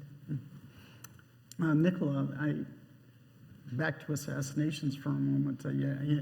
Fortunately, the exhibit at the Reagan Library portrays what was, thank God, an attempted assassination, but in JFK's case, an actual assassination and death of the president. How do you go about determining what artifacts, what objects involving an assassination are appropriate for public display? I'm sure that must be a difficult situation. Well, I'll get that into a moment, but I'll just say that John Hinckley, who attempted to assassinate President Reagan, actually lived in Dallas. So that was another shock for Dallas, that has really still been reeling from the effects of having been in the city where the president lost his life. President Kennedy's assassination happened at the dawn of television and satellite broadcasting, so the news ricocheted all around the world. And there's been an outpouring of interest all across the world since the assassination in finding out what happened. So people come to Dallas trying to seek meaning. And the careful crafting of the original exhibit, John F. Kennedy and the Memory of a Nation, was designed to reach people who had lived through this traumatic time. The idea was not that this was a museum or a memorial. This was an exhibit that would help put into context, historical context, the events that happened, and to allow those people, the rememberers as we call them, to find their own solace and reflect. They had no idea that 33 years later that there would be a 6th-floor museum at Dealey Plaza that's an accredited museum by the American Alliance of Museums, and also holding 90,000 artifacts. Originally, the exhibit had very few artifacts. It was designed really to be sort of a floating chronological look at the events leading up to President Kennedy's trip to Texas, what was the climate in Dallas at the time, the enormous welcome reception and the wonderful motorcade, and going through Dealey Plaza, which was designed as a WPA project, as a gateway into the city, and it still works as such. And nobody could imagine what had happened. But then the series of investigations afterwards. So the responsibility of the original project developers was to address the controversy, but walk a very fine line to be factually based, not to tell you what to believe, but to lead the visitor through and to come to their own conclusions at the very end. So over time, we've tried to update the exhibit and put in more artifacts as we've been lucky recipients of donations. And there's a gentleman here also who has lent a very important artifact, and that's the place setting that would have been at the Trade Mart for the president. We have taken our display of artifacts very carefully. This is not to be ever a display of curiosities. It's not Ripley's, believe it or not. Most of the evidentiary materials in the National Archives, and probably won't see the life of, we won't see it in our lifetimes, perhaps on display. The most controversial artifact that we put on display in preparation for the 50th anniversary commemoration was the rifle. It's an exact copy of the one that Lee Harvey Oswald used to assassinate the president. That's carefully displayed. Some people don't even notice it. Another artifact was the wedding ring that Lee Harvey Oswald left on the dressing room or nightstand the morning of the assassination with all his cash, $187. But we wanted to display these things to provoke questioning what was behind the mindset of this man, that had he not left his ring and money in the teacup and hadn't argued with his wife the night before, would he have taken those drastic actions that he did that caused such tragedy? Yeah. Jean, we've talked about big binders and planning books and the rest of that, but you also touched on how different staffs of different presidents, and it might be presidents of opposite parties at each other's necks at times, there seems to have developed in the modern times like a camaraderie, almost as it were, amongst presidential staffs, reaching out to help each other in these really difficult times. Talk about that a little. It really is, we have each other's back. And as I mentioned earlier, certainly President Reagan's chief of staff, it was really President Ford's lawyer who planned his funeral. And they give you a heads up of the landmines that are ahead. And without those, they saved my life, and how to organize it before and how to stay sane during. And one of the bigger challenges that I face is this a good time to talk about what I learned from both President Reagan and President Ford? For the state funeral in Washington, D.C., all of Congress is invited and their spouse. All the governors are invited and their spouses. And the diplomatic corps is invited. They don't all come. And what happens is about 5 o'clock the night before the funeral, you find out how many tickets come back to you. 5 o'clock the night before. The Reagan and the Ford people were caught so flat-footed by this for a couple of reasons that they bussed in Boy Scouts. I was ready because they warned me to be ready. I way over-invited. And for about 12 hours, we had 281 people coming that I did not have a seat for. And the funeral team was very nervous. I was a size 6 when President Bush died. I'm just saying. But sure enough, at 5 o'clock the night before the funeral, I got 500 seats back. And I was ready. 281 had already been invited. I won't go into detail, but there were we filled every seat. There was a B list that immediately got invited. But one of the pieces of advice they gave me was to identify a group of people who you could invite at the last minute to be your seat filler, someone who meant something to the president. So we chose the CIA. He had a very close relationship with the CIA. So I asked them if they could use some tickets in the end, and they were thrilled. I had 75 seats left, and I gave them to the CIA, and I said, I will need names, because the security was very tight, as you can imagine. And it was one of my favorite moments that week. The person at the other end of the phone said, yeah, don't worry about that. You know, you gotta love those guys. But that's just an example of working together. So now all the chiefs of staffs now, they know, be ready for those seats to come back to you. Yeah. Louis, you mentioned it, and as did Eugene, the whole concept of funeral trains. Trains. I want to put up a photograph for people to see. Yeah. Where did the tradition start? Okay. When did it stop? And then we'll go to Judith. Yeah. Yeah. So the first president who was president's remains who was placed on a train was William Henry Harrison, but that wasn't part of his funeral. He was temporarily interned at Congressional Cemetery before being brought to Ohio. But the first funeral train was 1848 when John Quincy Adams died. He had died in Washington, D.C. He was also temporarily interned, but for a shorter term at Congressional Cemetery before being brought up north to Boston to be buried in Quincy. And so the train it wasn't really meant to be a funeral train. It was just meant to be a form of transportation to take him north. But meanwhile, people would gather at the tracks, and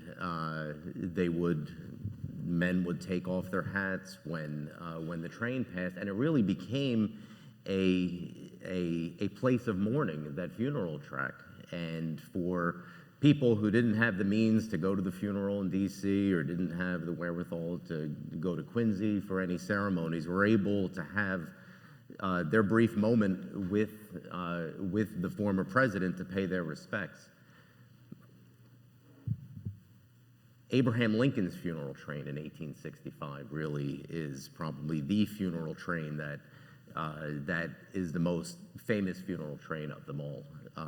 And again, I mentioned it earlier, there's the intersection of railroad technology, but also embalming, which was perfected during the Civil War. So Mary Todd wanted her husband buried in Springfield, which was 1,700 miles away from where he was assassinated. So there was a long funeral train that spanned 2 weeks, stopped in multiple cities where Abraham Lincoln's remains were removed from the train and put out for public viewing in a prominent building. But during those 1,700 miles, there was hundreds and hundreds of displays and bonfires and people that would be singing hymns to pay their respect. So in the end, there was millions and millions of people who either saw one of the many processions or were along those railroad tracks. It was a very personal way that people can pay their respects to the president. And the coffin would be placed on display with windows so people can actually see the coffin when they pass by. Now, over time, again, with technology changing, the funeral train kind of went out of style, if you will. Dwight Eisenhower's funeral in 1869 was the last funeral train before President Bush's, and one of the reasons, reportedly, was because Mamie didn't like to fly. So she preferred the train, but it really it's very important because it really creates a way for just everyday citizens to be able to pay their respects. Yeah, sure. Yeah. Gene, I'm going to give you a hit at it. By the way, President Eisenhower's train, I grew up on a farm in Missouri, and his train went through my hometown at 10 o'clock at night, and we went. We wouldn't have missed it for the world. We definitely went. So can you all see, can they see the pictures we're seeing? Can you all see They them? can pull that up. They'll pull You this up. can? Here So we you go. see- there you go. So President Bush loved trains. He was in love with trains. He decided he wanted to train. His second funeral service was in Houston. That was the family and friends funeral. He was buried at his library about 90 miles away in College Station, Texas, and he wanted to train. He loved talking about this train. You're not gonna, please don't judge me, but one day we're talking about the train. He's so excited. He really viewed his funeral as a big event. And he said, Gene will be great. We'll be exhausted from all those events, and we can eat lunch on the train, and we can visit and rest and relax before the burial. And I don't know why, but I said, sir, your family will. I said, and I more or less said to him, but you're not. And he said, Gene, I will be on the train. I may not eat lunch, but I'll be on the train. Anyway, this is a Union Pacific train. Union Pacific was amazing. They had this engine specially made. They have now donated it to his library in College Station. It is under a tarp. It will be unveiled on President Bush's 100th birthday, June 12th. 2024, you're all invited. It was an amazing train. This was one of the more touching moments. The track was packed, just like all the historic trains, but there was a group of cowboys waiting on their horses. And as the train went by, they tipped their cowboy hats. What I didn't know until later, there was about 20 cowboys, but the engineer decided to toot the horn to greet them, and most of the horses ran off. So these were the only 5 left, but we all cried. It was really special. If there had been 20 of them, I don't know what we would have done, but it was a really special part of his funeral. Yeah, great story. I've got 100 more questions, but I bet a few of you in the audience do as well. We're bringing microphones up front, and I promise if you're too afraid to ask a question, I'm not, and I've got a lot more. So, but if you would, we've got 20 minutes for questions, and please feel free to come forward.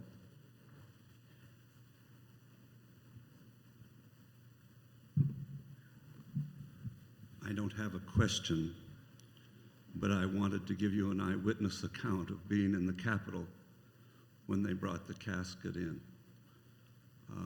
My father was a United States Senator from the state of Wyoming, and on the day of the Capitol event, he put the family in the car and he said, let's go down and let me see if I can get you into the Capitol.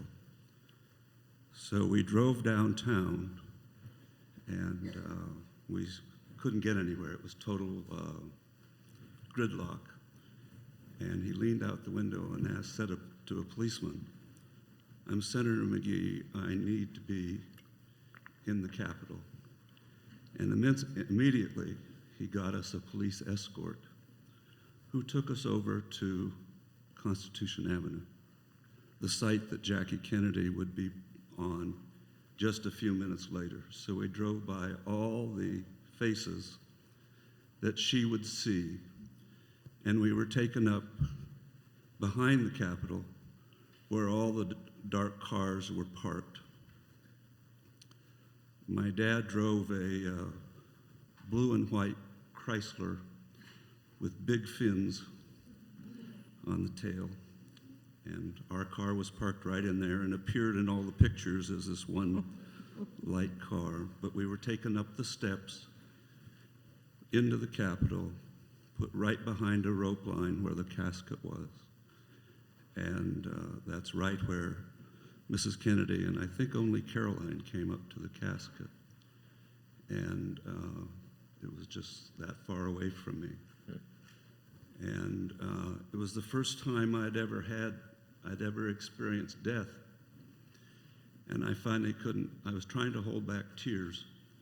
I didn't want to cry in front of my father. But I started to cry. And right as I was wiping a tear away, a reporter snapped my picture. I had a copy of the picture, but my parents never told me that it appeared in different places around the country, so it's become a big treasure of mine. And then my father told me that however many days later that they put the Senate in a bus, all the senators, and drove them out to Arlington. And he was there. And when he turned around, I've never seen this reported, President Nixon was standing by himself under a tree behind all those people. So anyway, I just wanted to relay that story because it was very personal, and I don't know if I'm the only one in the room that was there, but I was. Yeah, can I ask how old you were at the time? I was probably about 16, 11th grade. If I could just thank you so much for sharing that story. This is still very much living memory, and it's important to record all these memories, and we'd be delighted to do an oral history with you. We have over 2,000 growing oral histories, and this new material adds so much dimension and texture to our storytelling, and we do wonderful public programs, and they're all on YouTube, so that's a shameless promotion for looking at our YouTube channel for all our wonderful programs and people like you sharing their memories. Thank you. Thank you. Nicola, I know how important those oral histories are to the museum, so I really do hope you get together with her. Sir? Yes, good morning. My name is Tracy Messer with the Calvin Coolidge Presidential Foundation. Thank you all for being here this morning.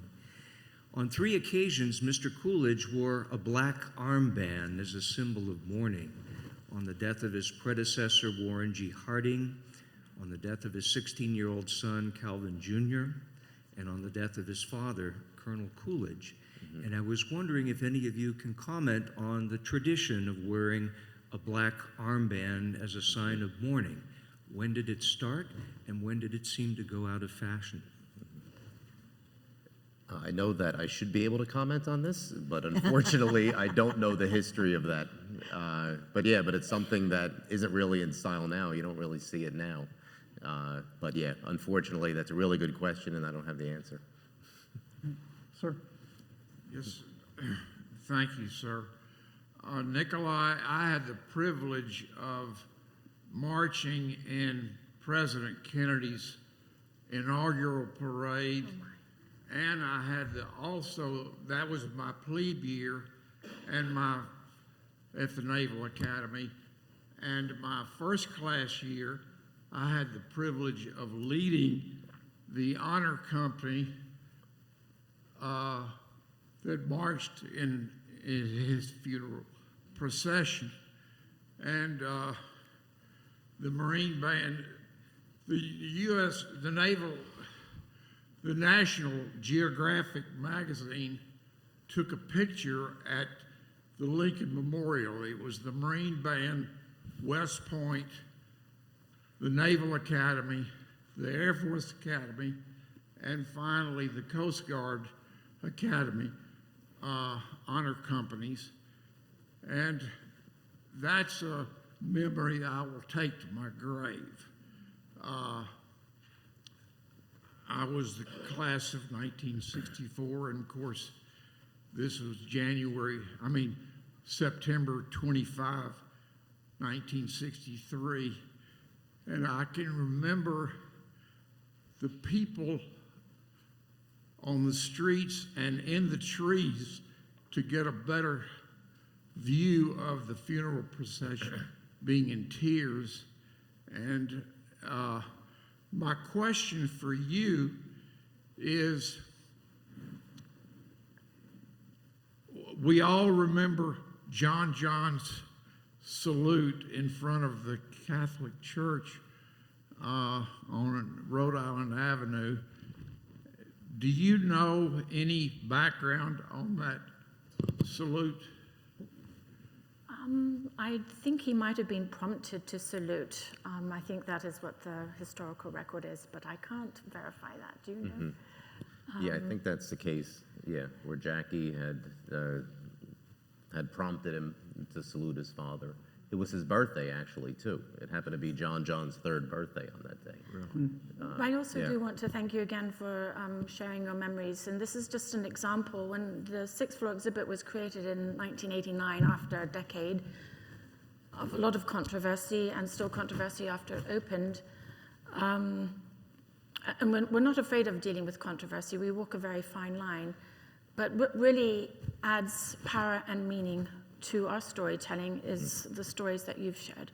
It's so important to collect them now, and as we reach out to younger generations to understand why this is such a significant event of the 20th century and why it's still controversial, and yet why President Kennedy's legacy still inspires us to become engaged citizens, and back to the conversation that we've had over the last couple of days about civic engagement, citizenship, leadership, educating our youth. These are all galvanizing points that I hope that we will take through to the 250th anniversary of this country.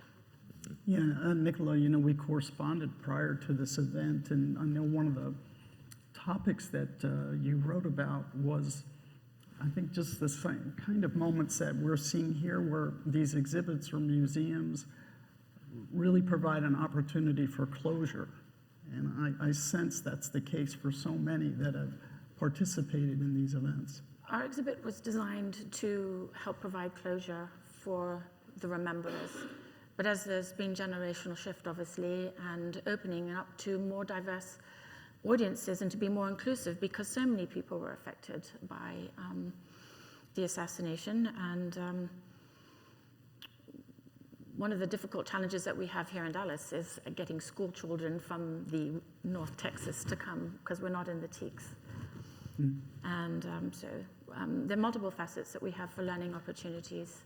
And we will be reshaping the museum as we have more space to expand and showcase some of the artifacts and make it relevant today. I think all of us are talking about relevancy and how do we empower our youth to be curious about the past and find meaning in the present, and to take action in shaping the future. Yeah. Yes. Hi, thank you. Nicola, I have a question. I have a friend who's a historian at Independence Hall in Philadelphia, and he tells me they get so many phone calls. So-and-so found so-and-so in the attic, which is a copy of the Declaration of Independence. I'm sure you get calls, so-and-so has this bit of evidence, or so-and-so saw this. But as far as cold, hard, not so much evidence, but do you ever get new photographs of Dealey Plaza that day, of people that come forward? I know many of them went to the FBI and were under investigation, but do you ever see people that come out and say, these are photographs from that day in Dealey Plaza, from that day somewhere else, that you're still getting now? Believe it or not, yes, we do. And I'm looking at my staff over here that deal with the collections and education. Surprisingly, we do still receive wonderful things that have never been seen before. A lot of people, unfortunately, though, there's a huge private collecting of Kennedy memorabilia. So some of the things come up for auction a lot that would belong in a museum but are not in a museum, they're in private hands.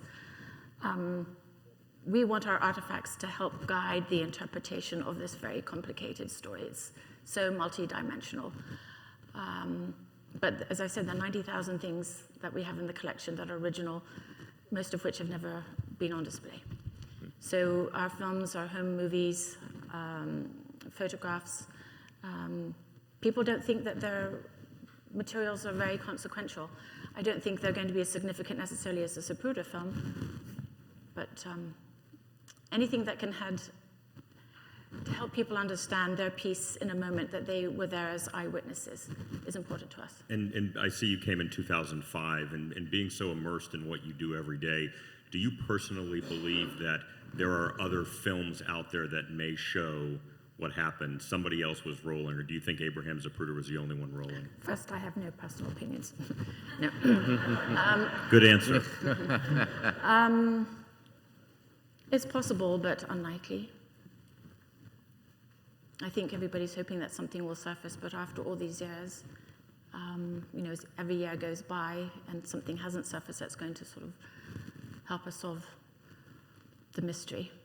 I think the Warren Commission, we've worked very hard over the years because our storytelling was deemed so controversial and polarizing to confront conspiracy a little bit more directly, and especially with the Warren Commission and staffers. Everybody thought we were going to be some sort of tawdry, exploitive exhibit, and we've worked very hard to stay as far removed from that as possible.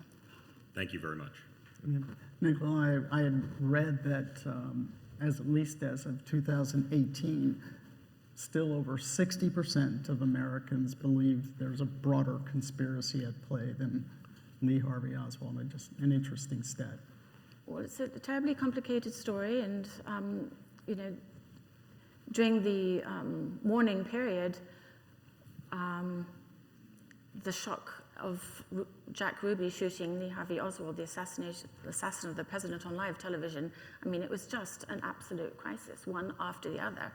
And I don't think young people understand that chaos and how he came through it. Yeah. Sir. Louis, you mentioned that prior to Hoover, most of these processions were unplanned. So I was wondering if you could shed some light on how administrations and prior to the 25th Amendment would balance the expectation of showing mourning for presidents who died in office with also the obligation to continue to provide governance to the American people.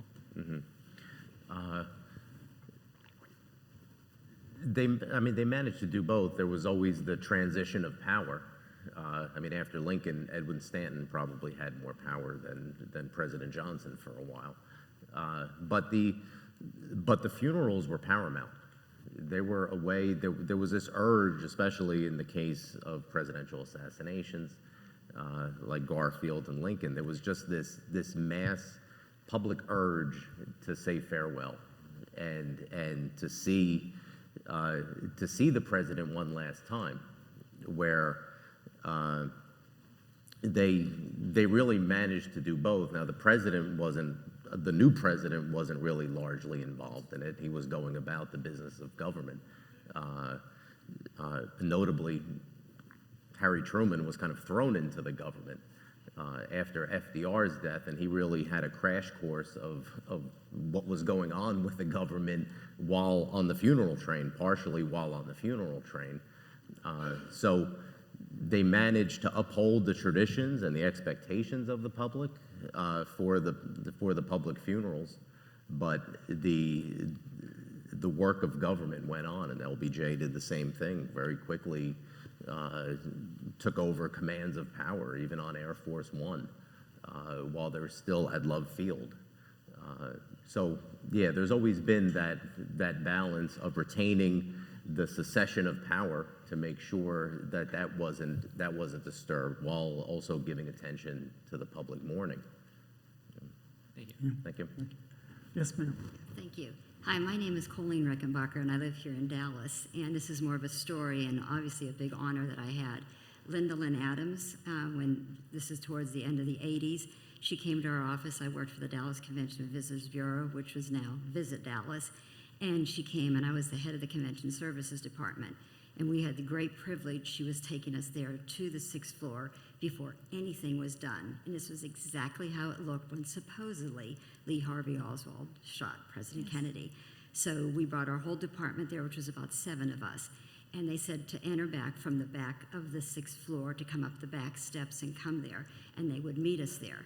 So we get to the back steps, we come up to the 6th floor, we stand there. There's 7 of us standing there. And we're ready to open the door. And trust me, nothing's been touched, nothing. It stood exactly the same way it was. We get to the door and we're going, you go first. No, you go first. No, you go first. None of us wanted to go in because this is, it's a part of history. It's there. So actually, since I was the head of the department, I went in and everything was there. The boxes were standing there the same way where he stood and looked out the window and shot him, and everything was. And it was one of the best experiences I've had in my life to see exactly a place in time, a place in history. And they walked us through where the boxes were and where he shot and where he ran out the back. So if you didn't get the experience to go to the 6th floor, take the time tomorrow to do that. It's an unbelievable, exhibit. And then how he went and he ran down the back stores where the bullets were and the shells and where he went down that way. So I just want to say how absolute it was. And our whole purpose, because we got to work the whole year with her, and to how to get our, when the conventions would come into the city, how to get them there to see a piece of this history, and to get the children from the schools. So we ran around to the schools, and how we told the story, and how we had all the conventions that come into our city. So I just wanted to Well, thank thank you you very for much that. for sharing that. You'll have to do an oral history with us as well. And I'll have to say that the building is the greatest artifact. You mentioned some of the artifacts, also the Sniper's Perch, which is closed off, but we couldn't tell our story in another place. We are very much place-based, and I think there's a tremendous power in that site. But we're very fortunate that the 6th floor was left pretty much in its original state, and that's thanks to the preservation architects who are involved in the project initially. Yeah, thank you. I think we've got time probably for one last question. Yes, ma'am. Hi, thank you. Jennifer Capps with the Benjamin Harrison Presidential Site. And so Caroline Harrison is one of the few First Ladies who passed away while serving as First Lady. So this conversation has just made me curious. I know more about presidents, but with First Ladies, do they also have a plan? Is there also a binder? Do they start that conversation much as the presidents today? Do you know if they have those sort of plans in place as well? I could answer on behalf of Barbara Bush. She did have a plan. Their funerals are much simpler because it's one service in their home church typically. She took me with her to Betty Ford's funeral. Mrs. Bush did. Betty Ford actually had 2 funerals, one in California and one in Michigan. But Mrs. Bush wanted me to go with her, and we talked about Betty Ford's funeral all the way home. And it was the first really meeting we had about her funeral. But yeah, she was very hands-on with planning her funeral, the eulogists, the music, and she was like her husband. They thought it was just another event. Yeah, I just might add to that, Mrs. Reagan's 3-ring binder was almost as thick as that for President Reagan, a very sophisticated set of events that we had to execute. And as Jean knows, Joanne Drake used to make it a practice about once a year for 8-9 years to approach Mrs. Reagan just to update the plan, discuss it, see if there were any changes that she'd want to make. Perhaps she might have changed her mind over the years. But I think First Ladies give it a tremendous amount of attention. I'm going to turn to Anita because she's in charge. So I can get. Before I do, Anita, because I think we got 6 seconds left, I wanted to just have Jean comment on one particular photo that I know you're going to recognize as well. So that's good. I wanted you to talk about Sully. Good. It's President Bush's, after Mrs. Bush died, he was sad, and obviously, and we came up with the idea, his medical aide arranged for him to have a service dog named Sully, who became quite famous. And Evan this was taken at the funeral home in Houston the day after President Bush died, and Evan just took Sully to the funeral home with him to go check on everything, and he found Sully laying in front of the casket. Can't make it up. And he took a picture, and he came to the office, and he said, "Do you think we should send this out?" And release it to the media. And I said, "Yes, I do. It will touch the nation's heart." And so I have a silly story. This is how famous Sully was. This gives me an opportunity. I was telling this story. I have 2 members of my funeral team are here. It's so exciting. Marilyn Baker and Lindsay Reynolds were both great members of my funeral team. And I was telling them, we took Sully with us to Washington, D.C. on Air Force One because his next assignment was Walter Reed Hospital. And we had a problem with who was going to take care of Sully during the funeral. And I said, let's take him with us. So we got permission from the Air Force to take him on Air Force One. And I was given the job of walking him off Air Force One for some reason. And so I walk him off Air Force One, and the press person at Andrews Air Force Base came running over to me and said, "Jean, the press wants to know." And for a minute, I just assumed she was going to say they would like to interview you. She said, the press wants to know if you could not be between Sully and the camera. Because you're blocking Sully. It was a humbling moment. But Sully has an Instagram account. He has 5,000 followers. I'm one. I follow a dog. But that, Anita, thanks, sir. That is that and Bob Dole are possibly the two iconic photos that came out of President Bush's funeral. Yeah. Jean, Louis, Nicola, on behalf of this audience, I'm going to say thank you so much for your time, your expertise. Thank you, everyone.